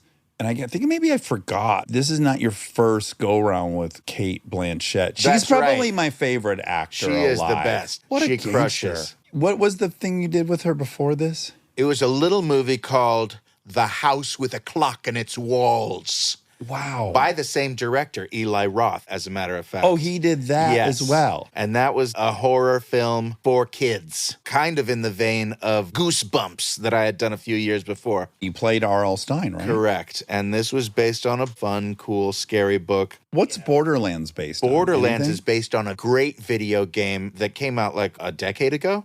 And now they're on like part 3 of the video game. I'm a gamer, and so I was aware of the game, and I loved it. It's technically like a sci-fi Western, but it looks and feels like a post-apocalyptic desert film like Road Warrior. Yeah, it looks very the newest Mad Max. Yes. It looks visually very Mad Max. And they've taken some elements from 80s metal. There's like muscle-bound, shirtless berserkers, they're called, with hockey masks. Yeah. And it's peopled with robots. And I kind of play the R2-D2 of the movie, but he's more of a punk rock, foul-mouthed R2-D2 where he's got a lot of attitude. He's this robot that's helping, but also kind of wishing that everyone would just die. Do you have a throwaway line that's like, whatever reason, this robot has been programmed to make jokes? Correct. He is a comic relief helper, but he also hates the world that he's stuck in. And it's a sweet story in that this little robot that you play, you have been dormant for like 37 years. And then Kate Blanchett returns to her home planet on a mission. And then you come back to life. We don't know why, but you are inextricably linked to try to save and protect her. It's funny because I loved the role and I loved the opportunity, but I didn't have to be there. Everybody else went to Bulgaria and worked in the harsh elements. And I'm friends with Jamie Lee Curtis. We follow each other on Instagram. And I get this DM from her where she's like, where the fuck are you? I'm knee deep here in Bulgaria working my ass off. And I just found out you don't have to be here? What order did they do it in? Because they're acting against you. They had all of my performance. So you did it before they. Yeah, they were Okay. able to act off of what I was doing. But still, I get it. I was feeling for her. Are you at all sad because this Ariana Greenblatt? First of all, did you see Barbie? Yes. What a movie! Incredible. I'm on my 4th viewing. It's so fucking good, and she's so wonderful in It's it. a psychedelic trip through a childhood fantasy, but it's also part of a movement. You know how I was saying alt comedy came from like the movement of alt rock? Barbie feels like it's part of a movement also of Me Too and girl power and like this wave. It would be any other time, I feel like, a great art film that had a big budget because it feels indie. It's got that kind of Irreverence and fuck you. and they're Yeah. not feeling the big budget pressure, but it's a Goliath. It's a huge hit. Yeah, and in fact, I lament a lot of times, and you must too, like the days of the $30 million comedy coming out and making $100 million and there being 8 or 10 of those a year. It's just so gone, and it's been gone for 6 or 7 years, and I'm like, God, there's no comedy. And then all of a sudden I was like, no, Barbie's a hardcore comedy. I don't think I've laughed that hard. I loved being skewered in the way that we got skewered in that. I'll tell you the funniest moment. We're on our way home from the movie theater, and my 11-year-old says to Kristen, Mom, has Dad ever played his guitar at you? And Kristen goes, oh, yeah. And I just started dying laughing of embarrassment. Yeah. I've told someone the value of Godfather. Yeah. Oh, man. Whoopsies. Dude, who was first, though? Was it Barbie or White Lotus? Because White Lotus went straight at that, too. They did. They were first. Mike White, by the way. Yeah, that's our favorite show. God, do we So love brilliant. that Can't fucking wait for the show. next season. Oh, you know they're in too. Thailand. Yeah. I don't know if I'm supposed to know that, but they're No, I think it was. I think it's okay. out there. It leaked. You can't keep that kind of secret.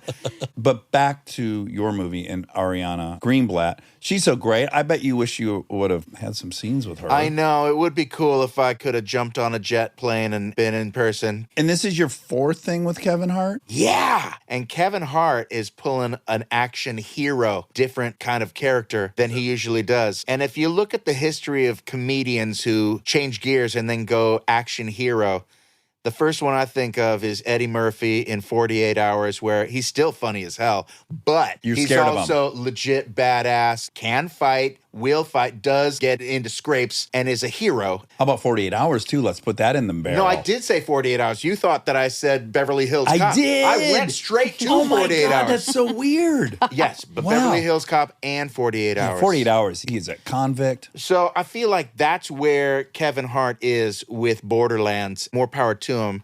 And he does kick ass. The thing that he has to jump over a hurdle that Eddie Murphy never did is that he's also way shorter. I feel simpatico with him because I also am way shorter. And I feel like us shorties, we Short got to stick kings. to short kings. Oh my God, short king. I think you're writing a new movie with me and Kevin Oh. Hart. We just need one more short king in there. I'll pretend I'm a short king. There it I'm a is. short queen. But I'll pretend like I made that up, but I didn't. This That's is an a thing. Instagram thing, it's right? A thing. Yeah, Short, short kings, kings. they're in. But you don't present Love a as short short. How tall are you? 5'6.5". Okay. You know when you put the half on there that you're short. You're desperate. Yeah.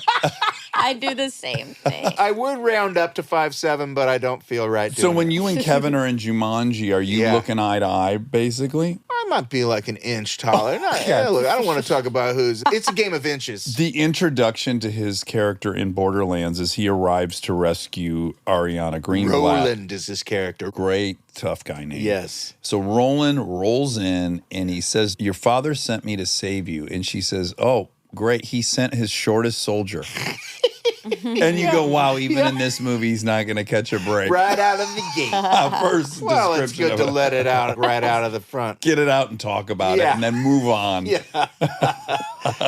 And then I guess just Kate Blanchett is so fucking radical. She's just always the best actor in the room. When was the first time that I noticed her and thought, you know when it was Lord of the Rings. I was like, who's that incredible vision? Her delivery and her presence. But then maybe my favorite performance of hers, Can we say it on 3? I'm sure we're going to have different ones. Well, but because let's no one let's agrees roll me the with dice. me on this hold one. On, Here we hold go. on. Okay, Wait, I got to think of the exact title. Okay, so you count us Okay, down. and then I'll say 3, 2, 1, and then you go. Yeah, okay, 3, ready? 2, Are you 1, gonna and then throw we one say in it. too? I'll throw one in, All right, but I don't good. think it's my fave, but I'll try. Oh, all right, good. Okay, ready? 3, 2, 1. Life Benjamin Aquatic. Button. But that speaks to her power. We got 3 different movies, 3 different people, 3 different Yours movies. was Blue Jasmine. Yes. That's a good pick. She crushed it. Did you hear mine? You didn't even hear mine. Life Aquatic. Oh, yes. Steve With Zissou. Steven Zissou. Oh, what a movie. That movie, would you agree? I saw it in the theater and I'm like, I don't know. Not my favorite Wes movie. Yes. Then I saw it again 2 years later. I was like, hold on a second. This movie is very Oh, powerful. that bears repeating. By viewing 5 or 6, I'm like, I don't know. It might be his Might best be your movie. favorite one. So good. Wow. Okay, I'm going back. You gotta go back. It's so bizarre and Because for wonderful. me, my favorite gotta be that hotel one. Grand Budapest. Grand Budapest. Yes. That is a good one. It's Wow. a good one. I was watching it last summer on vacation. My daughter was then 10, and she Yeah. came into the living room and she sat down for about 4 or 5 minutes and she was watching and she said the most dreamy question your kid could ask. She goes, wow, what's going on with this movie? Why does it look like what's happening? And I'm like, oh, pull up a chair. This is like the dude in Barbie. I'm like, he loves set design and he starts with wides and he pushes in and the sets move. And I'm starting to explain all the unique touches of Wes Anderson. And she and I went on a 3-month ride where we watched all the Wes Anderson movies. And she got it. That's such a great thing to do with your kid. I could have died at the end of it. Oh, I'm my like, God. What was her fave? I'm a Royal Tenenbaums girl. Oh, yeah. I love it too. It's so sad. It's so sad. It's hard to get away from Bottle Rock at the beginning. I mean, I it's so know. It's pure great. and brilliant. It is fantastic. How about the choice in songs? I wonder how much of that is Wes. There's a great Cat Stevens song in that one. And there's a great song by Love. Yeah, but upon day, rubber do by day. I can't remember any of the words. I love when you're singing. Me too. I wish you Such would a treat. sing for 3 hours. You know what I've been doing lately? Do you do this? Because I kind of got away from music. I realized I'm only listening to like books and podcasts and I'm not listening to music anymore. I was like, I'm going back in. And here's how I did it. Chronological marathons.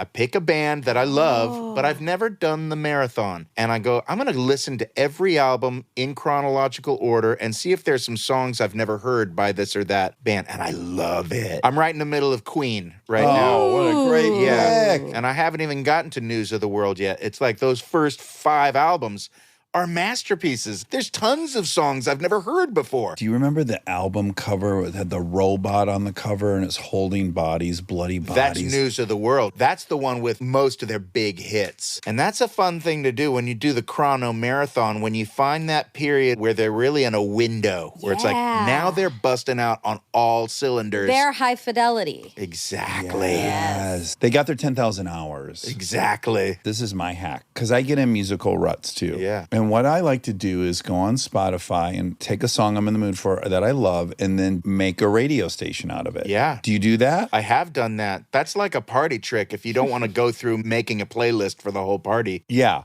But I'll discover things that way. It's not like I'm listening to the radio anymore. And that's the only thing I know how to do to find new stuff. My wife kind of steered me away from doing that, though, because sometimes when we're on a long drive, I'll just tell my Tesla, you know, I like to mix it up and listen to some jazz once in a while. I'm like, play Miles Davis. And it'll just start playing some random Miles Davis. And Tanya's like, no, you can't do that. And she knows way more jazz than I do Well, because her her father, father. exactly, Charlie Hayden, great jazz bass player. She is totally against that random thing. It's like, if you want to play a great song, so we've been going the other way. If we have a gathering, we'll just put on a record and let it play that whole side. It'll play that 20 minutes. And then you'll know when the silence comes, oh, time to flip it. I find this troublesome. I'm doing the same thing where I play records and then the 20 minutes, it's too fast. You are up by that record player 400 times during the party. get I'm your not steps. loving it. I hear you. It's an interactive But if experience. we're honest, it's more like 10 times, 400 times. That's a long I have party. really long parties. What's 400 times 20 minutes, please? Math. Her parties always start at 8 a.m. 8,000 minutes.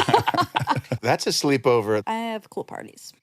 So Are you anyway, inviting yeah. them or no? Of course, I feel you're like it's always rude invited. now to Yeah. talk about how great and long your parties Of are and then not course. invite You're Jack. invited. And you're right down the street too. You're even closer That's to her. right. Oh my God, are we all in the neighborhood? Well, she's building the house 2 over right here. There you see a big house I love looming it. over our. But I also currently live down the street from you as well. Are you I'm not going to I say the won't ad. say, but I am on that major street. Oh my God. Yeah. Do we ever cross paths? Have when Have you I'm ever seen walking? him? I haven't seen you. I get my steps, but I am pretty stealth. I stick and move. I'm also not very observant, so there's a chance we could have crossed paths. Do you get steps? Is that like your way also of getting your exercise? I go on wogs, which is a couple rounds of walking and some rounds of running. It's a mix. Oh, Mm-hmm. yeah. I don't jog. I probably should to get that heart rate pumping, but I don't like the way it makes my bones feel. It does hurt. It's starting to hurt more and more, but I do feel like I've really worked out if there's a run in there. I should figure out a way because when I just do my steps, it takes a long time to get the right amount because 10,000 don't do it. So I'm Oh. trying to get between 14 and 16,000 steps. That's a lot. 15,000 is the right amount of steps for me. It's going to take 2 hours. And the size of the rectangle that I have to make through the city is so huge. It's so much. And it's like, I'm going to have to pee or maybe poo Right. at some point. Right. And one time, I didn't poop my pants, but I had, this is embarrassing. We talk about this all the I time. poop my pants once a year, so you're in a safe Oh, space. thank you. Yeah, yeah. Not really, though. The microphone's here. I did buy a ticket one time to the Vista movie theater just to go in and drop a log. And relax. But then I did go in and watch some of the movie, so they didn't know. That's why. That's the problem with being famous, because otherwise no one They're would like, care. You wait, could are you slide in sure? and out. The movie's already started. Yeah, no, I've already seen it several times. I'm kind of a film buff. Can I have the ticket real quick, please? Yeah, I have a couple favorite scenes. I know when the scenes come up, so I'm just here for those favorite scenes. And by the way, if you're ever in the neighborhood of Vista, great restroom. Great. I want to close the loop on music and ask a kind of dangerous question because this is a very polarizing group. But if I had to say one group Oh my God. owns my soul and my vibe, and I need to know if you like them or not. Wait, can I guess? Yeah. Radiohead. Nope. Wait. Okay, I'm not guessing anymore. I just wanted one guess. I I like liked that. that. I could feel it coming, and I was wrong. Steely Dan. Oh, dude, are you kidding me? Steely Dan for me. What the fuck? Dude, Steely Dan is the Radiohead of the 70s. In a way, I guess you could make that argument. Do you love Steely Dan? In fact, I think Steely Dan might have been my first chrono marathon. When Steely Dan hits you, you're like, good Lord, Peg? Oh, They're touching hey. God. It's that good. And I was like, you know what? I need to one time listen to everything they've ever written because their genius is so apparent. I wonder, there must be nuggets that I've never heard. There's not a bad song. That's what's crazy is there's ones that you don't recognize are not hits, but you're never suffering through a song till the next one comes. Right. Everyone has value, No, and they're there's so never unique. a bad one. But Uh-oh. just like every band that's ever existed, there's a window. Now, that's a bigger window because they got so many great albums, but there's a window where they were clicking on all cylinders. It is a fun marathon to go through. It's one of my great regrets is I never saw them live in their full capacity. And now one of them is in the hereafter, so it'll never be. Wait, have you seen them live? At least 5 times, I think more. Did you see them while they were both there? Yes, only when they've Did you been see them at the both there. Hollywood Bowl? I've seen him in Irvine 3 times. I saw him back in Michigan probably 3 times. I have seen him at the Bowl. I want to say I saw him in Santa Barbara at this weird outdoor thing. So And jealous. their musicians were always the very best studio musicians in the world. Like anytime their drummer had a solo, you're like, keep going. Do Yeah. 14 minutes. That was their MO the whole way through because it was those two and whoever was the best available musicians at the time. Yes. Do you know the origin of the name? Burroughs, Yeah, William Burroughs. the vibrator. I don't remember why I know that. Oh, it's because I was listening to Naked Lunch. This is a book that had always haunted me because I'd heard people I respect always cite it as the best book ever written and that they're just obsessed with this book. And the thing that's great about Naked Lunch is you don't read it chronologically. You just open it up randomly and just start reading the page and then close it and then come back and randomly open. I was like, what? Why? And they was like, that's how it was meant to be read. God. And it didn't make any sense. And because I have such severe ADHD, if I just listen to it, it's going to be like I'm listening to random chunks of it anyway, because I'm going to phase out and be thinking about something else. So I just listened to it and I popped in and out and I was like, oh, I get it. I'm not paying attention to it. Now I'm listening and it's a random place. Just the language is great and the characters are intense. And the thing that popped out was Steely Dan. I was like, wait a second, this was written before Steely Dan. And then I found out, oh, that's where they got the name. It's from this book. It's such a weird thing. It's like a vibrator, right? Big metal vibrator. I always love the idea of Burroughs. I like Burroughs as a figure, don't like the writing all that much. I wanted to like it. Is tough. It's impossible to comprehend for me, but a great book by Burroughs, maybe you don't agree, Junkie. Oh, that is the most, for me, approachable. And it's really just his experience with drugs and his journey, and it's so raw. Do you know you're one of 3 people in this industry that has the reputation of being just the nicest guy? Has that gotten back around to you? I think that that's a double-edged sword, though. I have heard that before, and it was when I was being roasted, and I didn't want to be roasted on television. They wanted to roast me, the Friars Club in New York City, and I was like, okay, I don't want to say no. There's so many legends are part of that club, and I was like, do you ever do them where they're not televised? And they're like, yeah, and I was like, let's do one of those. And so I got roasted, and they reach out to different people in the industry to try to get people to roast you. And I had a good dais, and they got some videos from different people too that couldn't be there, but that wanted to contribute. And Seth Rogen was one of the people, and he was like, oh, I mean, I don't know really what to say. He's such a nice guy. I don't want to say anything shitty about him. I like him. He's a nice guy. So, fuck you, Jack.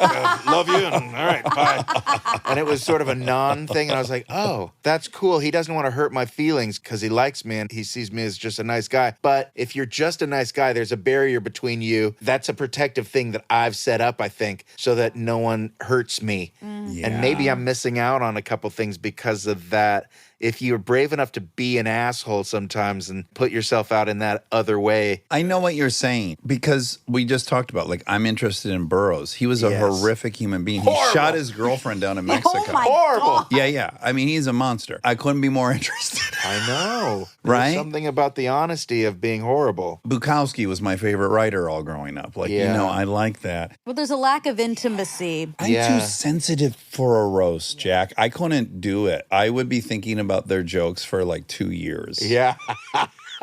Have any rattled around in your head post roast? No, it rolled off like a duck's back. That's another bad movie, but we could make it post roast. Post It's a guy who roast. gets roasted and it changes the whole course of his life. Never recovers. No.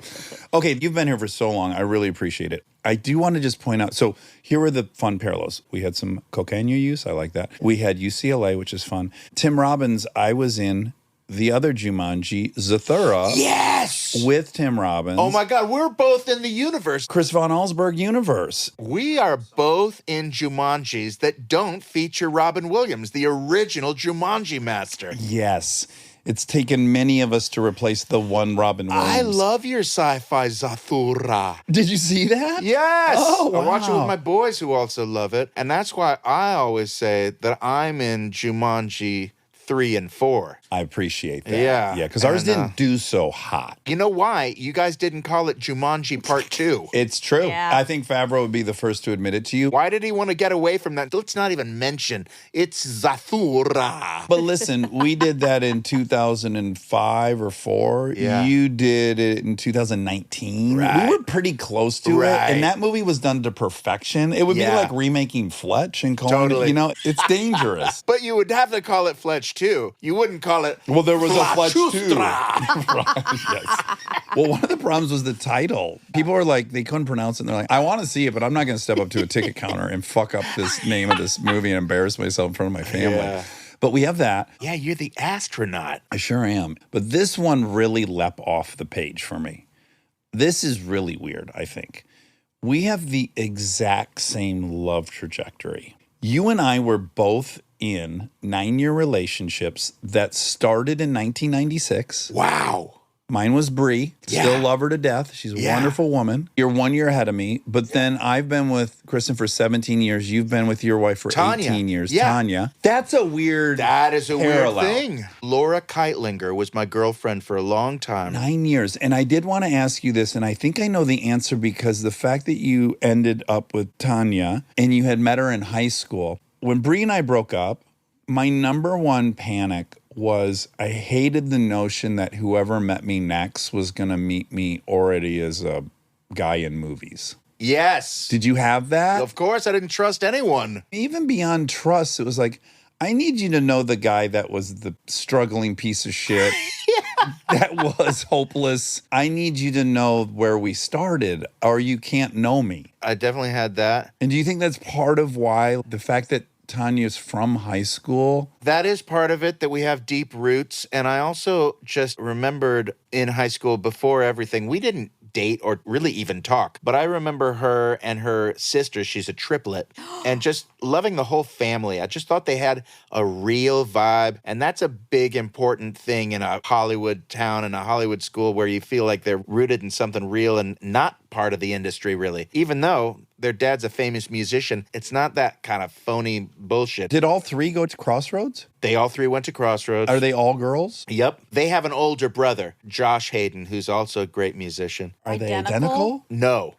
They're the other kind of thing. Fraternal triplets. Fraternal triplets, I yeah. don't think I've ever met a triplet. Yeah. Neither. Au naturel in the 70s when they were born. Organic. That was just They're a organic. very rare thing. And I kept in touch with them, and I would see them performing sometimes. They would go out and sing, and they have those beautiful blood harmonies that you hear about with the family members that sing together. And they would do these beautiful old country jams, you know, like Carter Family era songs. And I just was always in awe of them. And we would cross paths, and I had a girlfriend and she had a boyfriend. And it was just a little talking here and there. And then that day came when neither of us had a significant other. I had always been so kind of intimidated and never really wanted to really approach. Risk making the She friendship made weird. the first move is the point. We were at a birthday party, a surprise birthday party for someone else, a mutual friend. And she came up to me and said, "Hey, do you ever want to go get dinner or something? I should give you my number." And I was like, oh my God, heaven opened up above my head because I was like, this is the thing that I would always want to happen. And things moved fast. We started getting very serious, and the relationship hit the ground running. It's like we were making up for lost time. And was that driven at all too by a desire to have kids? Because that's what You see, I'm closing my eyes right now. Yeah, It's yeah. not because I didn't detect It's that. not because I'm tired. It's because I'm embarrassed to talk about things that are real and personal, and also Really? because I'm trying to just go back to exactly the time and the moment that our relationship started. We were together 24/7. you got married within a year of that moment, right? We were dating for a few months, and we were both talking about how we both would like to have kids, but we didn't get married because it was like, we don't really believe in the contract and that whole Too thing. pedestrian. Why is it necessary? And then as soon as she had a baby in her belly, my brother was like, what the hell are you doing? You marry her. I was like, you're right, dude, I'm going to get Are you fucking stupid?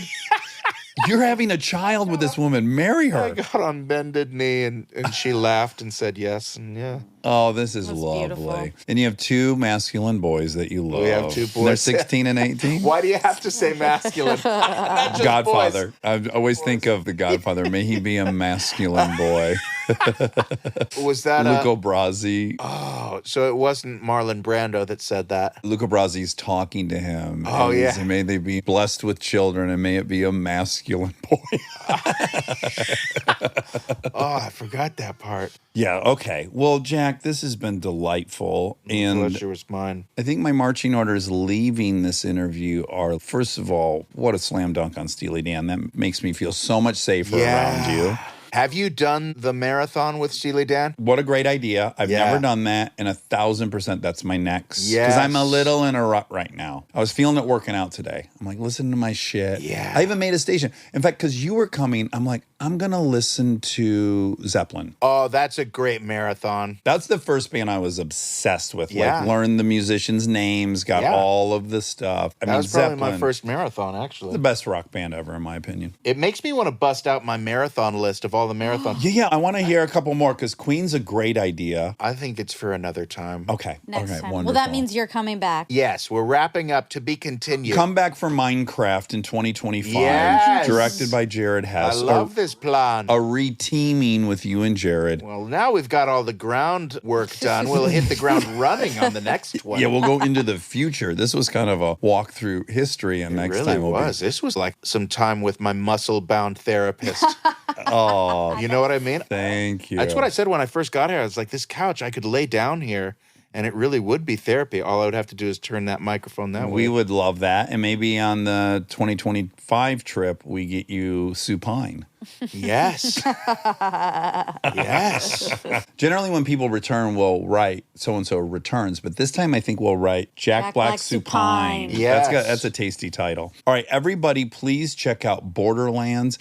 It's wild and ambitious and colorful, and it'll remind you of Mad Max. And, of course, Jack is hilarious. It has our favorite actors in it, Cate Blanchett, Kevin Hart, Jamie Lee Curtis, Ariana Greenblatt. Now, the second marching orders, from now on, when I see you on the street, I am going to holla. Please. Okay, wonderful. Holla. And I may, Pretend. it's very rare that I crack my concentration on my chrono marathon.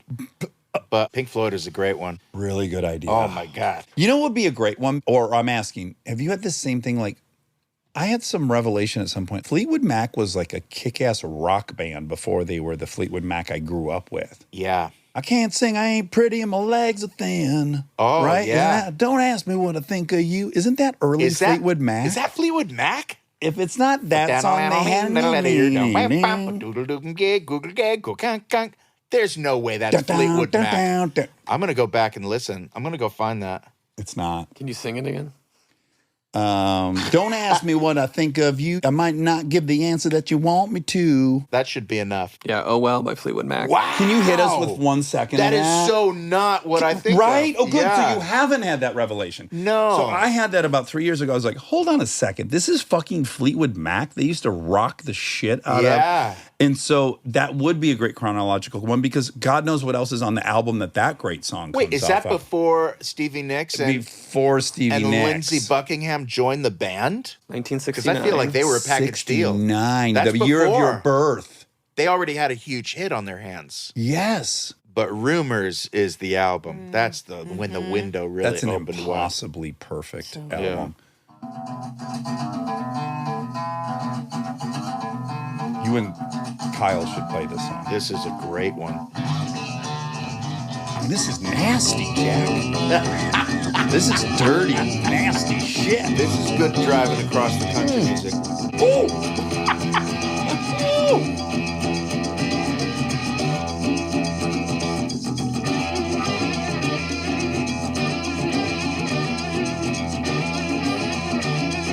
This is why Mick Fleetwood was like, look, you kids are talented, but I'm driving this shit. Who here has a #1 hit single? It's me, not you, Lindsey Buckingham, and not you.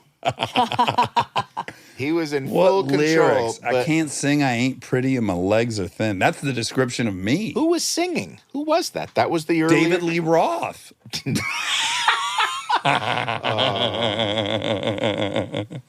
All right. All right. Much thank love to you and Yes. yours. Take care. He is an armchair expert, but he makes mistakes all the time. Thank God Monica's here. She's gonna let him have the facts. Dun, dun, dun, dun, Dun, dun, dun, dun, dun, dun, dun, dun, dun, dun, dun, dun. It's Olympic coverage time. Yesterday was a spectacular day. Yeah, a few days ago for our audience. Our ladies won gold. Yeah, it was so exciting. Won gymnastics team gold. They swept it, swept the floor with these other countries. Well, Yeah, they did. They did. They really came in. hot. What wasn't weren't the even final close. score though? The second place was only 5 points behind out of like 114. That feels kind of No, close. for gymnast, That they could have. it was a fallen on the thrashing? floor, yeah. Okay. They even we had a fall. Which one? We had a fall on beam. Oh yeah, on the getting up there. Yeah, they call that the mount. Oh, the Mount. Yeah. Yes, that was Jordan. Jordan Childs. Yes, I was very disheartened. As I said, I'm a big fan of Jordan But you can Childs. still be a fan of her. Not anymore. She fell. No, don't I'm ever say cutthroat. that ever I'm again. cutthroat. No, you're if you fall one evil. time, I'm out. No. No. I was just sad because I'm rooting for Of her course. so much. Oh, the stress. And then I was caught up to speed. They did a great job with those interstitial packages to tell me all of Suni's stories Yeah. about her kidney issues. Yeah. She gained 45 pounds. I was thinking, like, on someone her size, what is she, 4'10" or something? Probably like if Biles is 4'8", Yeah, yeah, I don't know. I'm sure. 5 foot. 5 foot, 45 pounds on 5 Shorter foot is a than me. lot. That was probably like almost a 50% increase. I mean, that's significant. Yeah, kidney issues. Ouch. And then she's back. Really incredible. Yeah, I loved it. It's a good team. It was really fun to watch. I watched real time. I watched live. Yeah, I did too. 9:15. Yeah. I mean, I started like at probably 9:45, so I started at the beginning. I was able to fast forward through commercials, but by the time it ended, I pretty much timed it perfectly. It was great. It was great because it was long, and I worked out the whole time, but I just kind of slowly worked out, and then I would stop for an event, and then it was great. Yeah, it was great. I've also been watching some swimming. I really enjoy watching the swimming because I can't swim. Yes, it's So it's that very much more impressive. aspirational. Yeah, the two things, I've watched a bunch of the swimming, and I like it a lot. And then, as I said, I think last time, this 2-woman beach volleyball yeah, is yeah. so impressive. You know, I respect all the sports, but Have you tried it? yeah, well, I tried watching men's last night. Don't watch men's. Volleyball's not for me. Okay. I know Could you you try want the it to, women's? Maybe just give it a shot. I'll try because I support women. So Yeah, yes, you gotta I will. support women. I will watch. They're so good. Oh my God, are they good? It's wild. And then opposite of gymnastics, you get some tall gals up in that volleyball match. It's a wide 6'4", range. 6'3", total opposite. Sports are interesting in that way. They really You kind are. of have to be built a certain way. You're not going to be a 6'4" female gymnast. It would be very hard. It's definitely a biological advantage. Being short is to gymnastics because that's a lot to be like swinging around. I've heard that the activity itself somehow stunts your growth. I would love to have a doctor explain that and whether or not that's Accurate. Yeah. Yeah, I've heard that poppycock. too, but I think it might be pop science. or poppycock. Pop science. Okay, pop science. Is that a term? Yeah. It is. Yeah. Oh, thanks for teaching it to me. Could you elaborate on it? Pop science. Just like is, popular science. okay, Like it's that's not science though. It's like this is of the moment. My favorite gymnast, who I told you about, Dominique Moceanu. She Romanian? She was American, but she is of Romanian descent Okay. because she was in '96. You were 9. I was 7. I was 7. I was about to turn 8 when the Olympics happened in '96. Okay. You were born in 87. So 96 is 9 years away from. Yeah, so I don't know. I mean, I respect your story and your experience, but also 96 and 87 I is was 9 years born in away. And they 80s. happen in the summer. Yeah, but it was right before I turned an age. Yeah. I think it was right turned before in you turned August. 9. I guess maybe it was. Anyway, she was 4'6" or something at that time. She was 14 though, but she was like 4'6" and 70-something pounds, and now she's 5'3". So it probably did stunt her growth. She grew after by quite a bit. Yeah, I mean, I guess she hadn't even maybe hit puberty. My 2 obsessions currently is I need to stand next to George Kittle Okay, and I need to stand next to Simone Biles. Both those okay. people. I really want to, bad. I'm going to put a lot of effort into it. Okay, you should put it on your vision board. Vision manifest board. it. Mm-hmm. That'd be a fun thing to put on the vision board because I could put a little, I'd cut out pictures and I could see how close it really was scale-wise. You could. I guess I won't tell this story on here because I don't know if I should. What one? But Dominique Moceanu had a sister who her parents left at the hospital. In Romania. No, here. Oh, what the fuck? What do you mean they left her at the hospital? Because she had no legs. Oh, wow. And now there's a doc on it. So I do feel like I can talk a little bit about it because there's a doc on it. Okay. Wow. I know. You can do that? Just leave a child at the hospital? Well, she got adopted, so maybe, I mean, I guess you can say, I'm not fit to be a parent. I'd like to give this child up for But adoption. keep this one. but I want to save these other ones. She has like another one too, I think. Oh my goodness. Really sad. Anyway, they found each other though. Oh, they did. Yeah. They're reunited. Yeah. Oh, good. Yeah. And it feels so good. I was going to say that, but it's not the time. Okay. Also, she became an aerialist. Oh, the sister that had been Yeah, left. Exactly. And so they both kind of like found their way to athletics. yeah, in sort of a similar kind. So very Yeah. nature versus nurture. We love that. Yeah, and it's on the nature side this time. Yeah, it is. Oh, I saw Deadpool. Oh, how was it? I want to say that. Yeah. It was spectacular. Oh, Did you see it, good. Rob? No, not yet. Oh my God. It's so funny.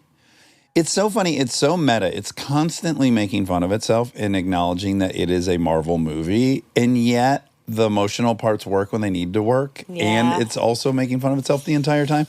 So many spectacular cameos. And then the coup de grace, Wolverine, Hugh Jackman, he gets that top off. And I almost squealed.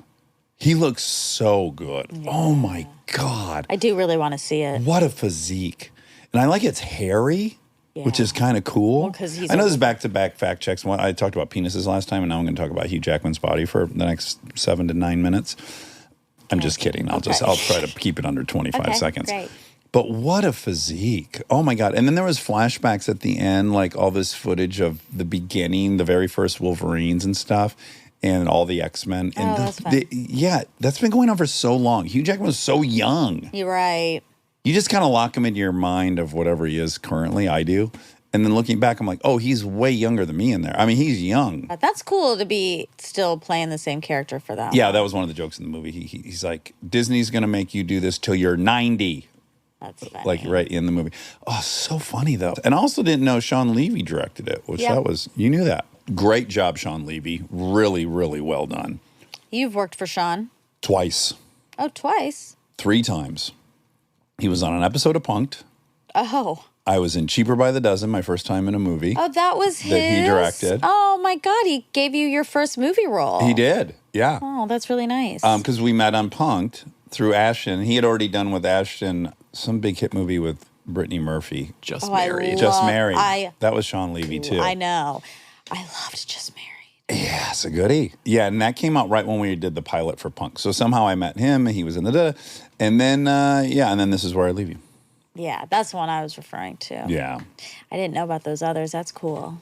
Yeah, it was pretty funny when my kids were watching Cheaper by the Dozen and they just stumbled upon me. They're like, Dad, is this you? I'm like, yeah, that is. It's me. Learning how to do it in real time in front of everyone. Yeah. That's a ding ding ding because Jack Black was talking about that with Northern Exposure and some of the other things he was doing that he wishes he could sort of remove. Remove. Yeah, because he doesn't feel good about his performance. performances because he was like kind of learning. Yeah, it's rough. But yeah, Jack Black was great. Oh, I love Jack Black. He's so sweet. I saw him on a bird scooter yesterday. Oh, you did? Oh my God, ding ding Oh, ding. By that's great. Brom Street and at the light there, and just saw someone like tearing down on a bird scooter. In all And it got closer. He was wearing the same Tie-dye? same tie dye shirt and headphones. I think he lives in tie-dye. Really quick, because this is hanging out. You weren't there, Rob. You were on the Family Feud, and I don't think we didn't debrief on that. No, When was that? it was like 4 months ago, maybe 5 months ago. 4 or 5 months ago. And who was your team? It was with Rachel, Rachel and you and who else? her brother, and her 2 best friends. Rachel Bilson. Yes. And so you were a family member. Yep, And how did you guys do? we did terribly. You did terribly. We lost every round. Oh no, Rob! I thought you won. No, and my buzzer, we lost the buzz-in almost every time. Oh, because you couldn't figure out how to. Apparently, the other team practiced and was really fast. There's supposed to be some supposed trick to on practice. Jeopardy that way. Like it doesn't work until he's stopped talking or something. There is some hack there. Who was your opponent? Walker Hayes, he's a country guy. Okay, and he mopped the floor with you guys. Yeah. Okay, and who had he brought for support? His like wife and manager and Okay. buddies. Who? What were the categories? Like, Well, my question was after God, whose word do you trust most? The guy buzzed in and said Oprah. Oh wow, not mom or dad. Well, I then responded Obama. Oh wow, you got really thrown. So you I got buzzed in thrown, with the yeah. intention of saying Oprah, and then you said Obama. No, Well, he was gonna say the guy you said Oprah, so it made me go to like I guess a we're famous person. I guess we're naming Oh. famous You people. gotta be. You have O'Reilly's auto parts. Yeah, you have to go in with real conviction. Can't get thrown by these other people. They do that on purpose. I got thrown by the God thing too because my family's so religious. That I was like, Sure, you were like dealing with some no. Was trauma. parents on there? Yeah, it was the obvious. Mom, God. dad, brother, sister, aunt, uncle. Oh my god. Yeah, there was Steve Harvey's inducted in the Hall of Fame for what? Oh, Like mustache, comedy Hall of Fame. sure. That's hard. Yeah. And self-serving. Is Steve Harvey the host? Yeah. Okay. That's fun for him. Yeah, though. it is. It is. He deserves it. I like him. One time when I went to a live taping of Ellen. Yeah. In my early days of living here in Los Angeles, big deal to get to go to a taping. You went as an audience member. Yeah, and it's a really big deal. And you wait in line, you get tickets. Yeah, yeah. And Steve Harvey was one of the guests. He was one of the guests. Yeah, and it was fun. And when she came down dancing, did you dance? I mean, I think I danced, but not enough to. I would never want to be on camera. Get the solo shot? Oh my God, no. Yeah, that so was- you have to figure out how to blend. Right. You don't want to stick Without out for not standing. dancing. You don't want to stick out for dancing too hard. Correct. I would love when I was backstage at Ellen watching the audience and them finding those great dancers that would pop up and put on a show. They would get so excited. They would. Yeah, it's cute. Such a party. She said she regretted that because it was so painful. Like she did it on accident during Oh, one of the early piloting. They shot a few and she danced once and they were like, that really works. And then she was locked into it. He's like, a lot of times she had back pain or she Sure. got to keep dancing. Yeah. Should I dance on this show when we go to video? Oh God. Yeah, I know you want me to. Okay, I'll do it. Oh. Ew. I'd rather not, but because you're so hell-bent on it, I'll do it. We had to fill out a questionnaire for our new employer. Yeah, we did. And it asked, like, what would you want us to know about you that we might not know? And I wrote, I'm an incredible dancer. Wow. What did you write? I don't remember that question. Oh. I must have skipped it. You might have skipped it.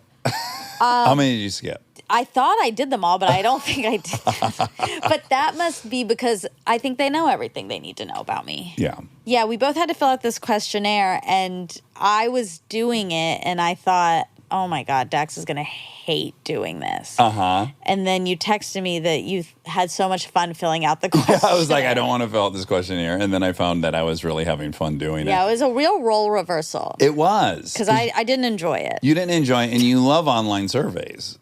No, I don't. Oh, I thought you did. You love No. going on and taking the personality test Oh, or I taking. mean, I love that. Yeah, that's to me. That's what it filed under. Because all it got you to do is talk about yourself. Well, Because I was like, know. "What products do you love?" I'm like, "Oh, let me tell you, I love so many products. Let me hit you with it." And like, "What are your hobbies?" Well, I have so many hobbies. Can't wait to list those. I know. I guess I was like, I don't want to think about me Okay. right now. Okay. Because when we do the surveys, Yeah. it's to find out about you. It's not to talk about you. Right. And I like that. I don't love to an extent, yes, but I prefer finding out things about me. Well, that's interesting because I think you do like. You know, if you were to ask me, well, that's a bad example because I would probably say yes. I have a lot of hobbies, but to have to write down everything and then look at the list and then I go like, oh yeah, I do a lot of fun stuff. Like it made me feel good. When I see it in its totality, it's the same way in a bad way, like the Hazelden worksheets work when you're getting sober. And it's like, list all the drugs you've tried.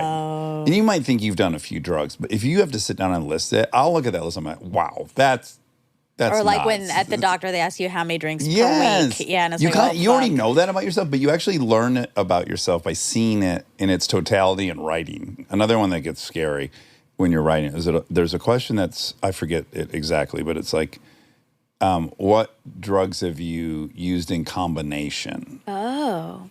And so, yeah, there's been some events where it's like I started with drinking, then I took a couple of these pills, then I did ecstasy out of nowhere, then I'm doing cocaine, and then I look at that totality, like all the things I had taken in one stretch. Yeah. And that's very alarming.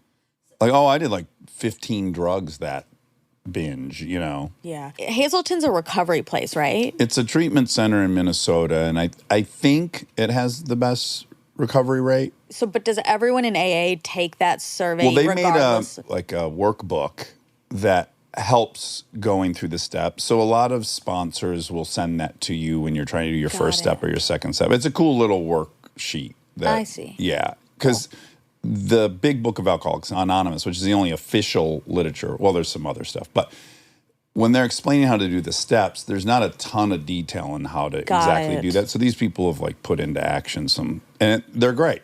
That's cool. Or they were for me. I liked filling out, and I've given them to guys, and they seem to. How much do they cost? I think they get downloaded off the internet for free. You downloaded them? I think I did, yeah. And printed I think them? you could like go download right now Hazelden God. step 1 or step 2. You never print. I try to really conserve my ink. You're right. I'm shocked you've done this. One of my for many people. scarcity things, that's where it'll bubble up. I hate printing stuff. I hate when I see Kristen printing a whole script on the printer. I'm like, oh my God, we're going to run out of ink. And then where do you get it? You get a printer and then they go obsolete really quickly and you can't track down the ink. Yeah. I have a lot of anxiety about ink. And Kleenex. Yeah. Oh, fuck. Yeah, you do. I put 3 boxes under my nightstand yesterday because I've only had a dwindling box on my nightstand. I had it in my mind that no one had gotten more. And I've been panicked for like 8 days. Why don't you just order more? I do a lot of that. It's in your hands. You know, I do a lot of that, though. And then my family makes fun of me because we have a couple thousand toothbrushes and so much Crest 3D white. Because I'm so panicked I'm going to go to brush my teeth one morning and there won't be any toothpaste. Yeah. I need toothpaste and Kleenexes. You know me and my Kleenexes. You love Kleenex. I can't live without them. One time you were at a hotel and you were noting that the quality of the hotel was so bad that it didn't have Kleenex. Yeah. And I had never thought that in my life. I've never looked for Kleenex. But I think you've changed me because now when I go to hotels, It's I a look demarcation. For them. I look for them. Yeah, there's all these rungs of hotels. It's like, what kind of linens are you getting? What kind of pillow do you get? What kind of is there Kleenex? Is the toilet paper like fucking transparent and useless, or is it good toilet paper? Yeah, that's for me a big indicator, but Kleenex never was, but now it is, and now I have Kleenex by my bed. Oh, wonderful. Yeah, just one of the many ways you've affected me. Okay. Jack Black, Jordan Peele, Twilight Zone. Yeah, he did in 2019. He did 2 seasons. As a producer or director or what? He hosts and narrates. Hosts and narrates. Yeah. Okay, great. It was created by Rod Serling. Sure. Back in the 1600s. No, in 2019. No, Rod Serling created Twilight Zone like in the 50s or 60s. Oh, yeah, he's black the and white. original. Yeah. It's black and white. Back to the Wouldn't Olympics. it be fun if people were black and white until color TV happened? I really wish that was real. Yeah. Sometimes I wish life was more fun. Pleasantville. Yeah. Yeah, that was fun when things were started turning into color. Back to the Olympics. How familiar are you? Oh, you are because you watch Sprint. Do you think Noah Lyle looks like Don't say it. Donald Glover? I was gonna say it. I'm sorry. I was gonna guess it. You love to guess. I do. Yes, I do think that. I do too. Yeah. It's like, what would Donald Glover be if he's an Olympic athlete? And Noah Lyle answers that. I'd like to stand next to him too. Although Donald Glover looks like an Olympic athlete in Mr. and Mrs. Smith. Oh, wow. Yeah. That's what he's always in his little panties. He encouraged me to try some littler panties. Well, he doesn't wear a boxer brief. He wears like a brief. Yeah. And he looks very sexy in them. Yeah, and I was he like, you know what, I'm does. going to, MeUndies has some options that are tinier and I'm going to try them. How'd it go? I've liked them. Oh, nice. And it's all based on him. So Yeah. it's one. He's a role model. Yet another thing we could talk about, Donald, if you came on. Our men's panties. So he was a member of the Actors Gang, and he kind of threw that out there. But the Actors Gang is very substantial. It has a lot of people who were a part of it. Hit me with some alumni. Jack Black, Beast. John Cusack, Beast. John C. Reilly, Helen Hunt, Oh, Kate Walsh, Jeremy Piven, John Whoa. Favreau, Whoa. Tim Robbins. Tim Robbins, that's the main one. Yeah, he's the godfather of the Actors Gang. Yeah, isn't that cool? It is. Makes me wish I was a part of it. It's Never too late. It's too late. late. It's actually too late. Okay, now some other famous alum of Crossroads. Can I pause you for one second? Sure. Because it's a ding, ding, ding. Because Jack and I were trying to think of all the names for cocaine, and he said devil's dandruff, which is good. Yeah. And there's a section of Deadpool where they say probably 50 names for cocaine, and that's- it's so great. And I was like, I wish I wanted to be writing them down. I'm like, oh, I don't want to forget any of these. These are great. Were most of them new to you? A lot of them were new to me, yeah. Cool. Very creative. Okay. Famous alumni from Crossroads, high school here in Los Angeles that he went to. On the west Very side. popular. Michael Bay. Really? Mm-hmm. Oh, I didn't realize it was that around that long. Old. Careful. It opened in Careful. 1971. Oh my God. Okay. So easily accommodate Mike Bay. Jonah Hill. Sure. Kate. Hudson. You knew that. Okay. I knew that. Oliver Hudson. Kate and Oliver. The basketball player. Oh my God, Maya went there. Rudolph. Yeah. LeBron's son. No, this is when Kate was going there. They were classmates. Sharif O'Neal. No. Baron Davis. Yeah, Baron Davis. Jessica Yellen. I love her. Liv Tyler. Really? Jason Ritter. Oh, Ritter. Yeah. Sweetest Ritter. Gwyneth. Paltrow. This school. What a Who's treasure trove. who? Samo High, too, though. I mean, a lot of it's just because it's L.A. Samo High. Yeah, because that's where you had Downey, the Estevez, That was a Rob Lowe, Trilling That I was mean- of a certain era. age. Kiefer. Yeah, but that I know. Sorry, but they were all from Samo. also they were in Malibu, I thought. That is what's confusing. A lot of them were living in Malibu but going to school at Samo. I don't really I understand hate that it's called Samo. I like it. Santa Monica High School. Okay. Samo. If you lived here Yeah. then, you would have hated Samo. That's half of the pleasure of moving to new places is you don't inherit all that crap, Yeah. you know? The privates here are very distinct. I do think people don't understand necessarily the situation. In LA. Yes, that Yeah. when all these people are sending their kids to private schools, it seems crazy. And it seems it is extremely privileged, but it seems like outrageous that everyone's sending their kids to private schools. But the public school system here is rough. Yeah. It really is. And so I understand this push and pull. Yeah. What do you do? Yeah, in my neighborhood, all the public options, with the exception of charter schools, which is why our kids go to charter school, yeah, they're in the lower, third of the state testing. So you're a little bit like, wow, that's... You're like, are they going to get what Yeah. they need? Yeah, it's- And I never had that problem. The public schools in Gwinnett County are fantastic. And so, There's no you would need. never, yeah. Yeah, it could even be a step down. Exactly. Yeah, like if you went to a parochial school, it might not even be that good academic. Yeah. Does parochial mean Godlike? religious? I think so. Yeah. All right. Let's see. Okay, the Harry Chapin song you were talking about. Oh, yeah. I think it's called Taxi. It is. I couldn't believe you didn't know that. He didn't know it. You want me to play it? Sure. Okay. It was raining hard in Frisco. I said, do you want me to play it, not sing it? I needed one more fill. You sang it in the episode. Yeah. And I was, the other time I felt really bad is when I sang in front of the German supermodel. And she's like, that's terrible. Heidi. Heidi Klum, yeah. She was so fun. I know, she was. She blasted me.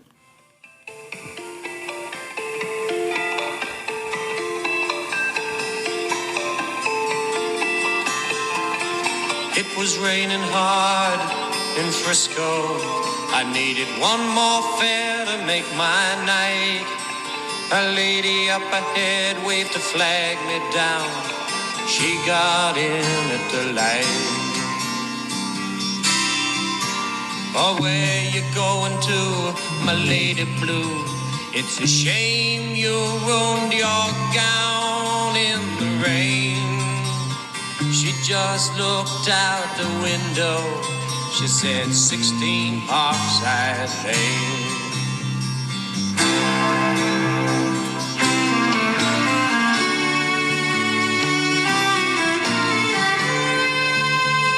Something was familiar. I could swear I've seen her face before. But she said, I'm sure you're mistaken. And she didn't say anything more. It took a while, but she looked in the mirror. Then she glanced at the license for my name. A smile seemed to come to her slowly. It was a sad smile, just the same. I promise I'll stop after the chorus. No, I want to hear it. And she said, how are you, Harry? I said, how are you, Sue? Through the Oh my two God, it's many very miles autobiographical. and the two little smiles, I still remember you.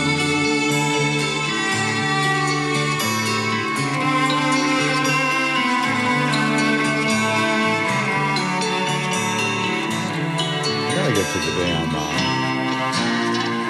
Whoa, I've got Sounds long. something in It's 100. 100 minutes? It's 100 minutes. That's the song. I can't believe he didn't know. I mean, it's that and Cats in the Cradle for Harry. That Right. everyone Well, we knows. also were confused about that a little bit. Who was? All of us. Really? Cats in the Cradle and the Silver Spoon? We know it, but we didn't. You didn't know it was Harry Chapin. Right. Yeah, maybe that's common. And then, because he said, didn't it get popular with it from a 90s band, which I looked up. No doubt. No, No, look. it's not. Okay, we are. Yeah. It's the Do it same. again. Yeah, there's a band that sounds just Ugly like... Kid Joe. Oh, Ugly Kid That's Joe. who That it does not was. sound like No Doubt. Ugly Kid Joe, 1992. Included a cover of the song Cats in the Cradle. Yeah. But did I tell you that during the sleepover with the 6 kids, I discovered that one of Lincoln's playmates, this girl, she loves Cats in the Cradle, her and her dad. And then so I put it on the Sonos in the kitchen, and Lincoln came down, and me and her friend were singing the song. We both know the lyrics, and I don't think she liked it. Oh. Yeah, I think she's like, why does this girl know a song my dad knows and I don't know? Yeah. I mean, I'm really projecting probably, but Well, you know if she's on. because she and I know all the same songs. I think she was just a little bit like, what's going on here? Did It she felt like a say violation. anything? No, it's just a vibe I got. I was like, I think she doesn't like I wouldn't this. have liked it. If you can you imagine if you came downstairs and Ashok was singing with one of your friends? Yeah, I'd be that would like, just "The never fuck?" happen, right? Who are you? Go back into your office. But that yours would be more unique because how many songs did you and your dad share? We shared a song. What one? We shared. Oh, I didn't even know Ashok liked music. Does he? Yeah, he's a person. Seems like such a waste of time. Like music, what a frivolous. We went in the car when he would take me to your daycare, I grandparents? guess, or school. No, I guess it was daycare or school or something. He would play on a tape. Oh my God, he owned cassette tapes. What is the song? Oh boy. Something about a rainbow. No, I Can See Clearly Now. I can see clearly now the rain Yeah, has gone. we played that a lot. And would you guys sing out loud? It's gonna be a bright I sunshiny. think we sang silently in our head. But we played it. It was our An Indian song. sing along. Yeah. How do you know an Indian sing along? Because you can hear yourself breathing. No, Indians are very jovial. You I know. remember I was that. there. You were there. They're living out loud, just like those Italians. Yeah. But yeah, that was our song. And I'm then gonna send it to him. No, that's a betrayal. Oh. See, he might be mad if I was like, I played that song for Dax. That's our song. Yeah. I hate music. This is why I don't like music. It's so frivolous. I could have built 5 buildings in the time that. Also, we would listen to Clark Howard. What's Clark Howard? Clark Howard was a local, Sports comedy. not sports, kind of like NPR. Oh yeah. Okay. Oh my God. My dad would listen to it nonstop, Yeah. and I hated it. That makes sense. I have your dad very much as a talk radio person, not a music But person. music in the Any morning. moment he could be getting more information that he wouldn't be would be a waste. That's true. But music in the morning for his baby. Oh, you make an exception. Yeah, I wonder if he was like Paul Harvey. Do you remember Paul Harvey? Paul Harvey was great. He gave the news, and he was kind of nationally syndicated, and he was a real playful guy. Paul Harvey. It was Clark Howard. Can you see if Clark Howard was? It was real. Personal finance guy. Oh, your dad Like was a Dave Ramsey. learning how to invest. Maybe. Okay. It was so boring. Oh, I bet. Oof. Do you think anyone in the back seat of their parents' car getting driven home from school? Oh, that'd be fun. they're Going, well, I listening- hate this. Yes, they're Do you hear listening. her that you trust her? Well, trust me. This sucks. Put on Rainbow. I hate this. Rainbow song, please. Play Rainbow song. Okay. All right, love you. Love you.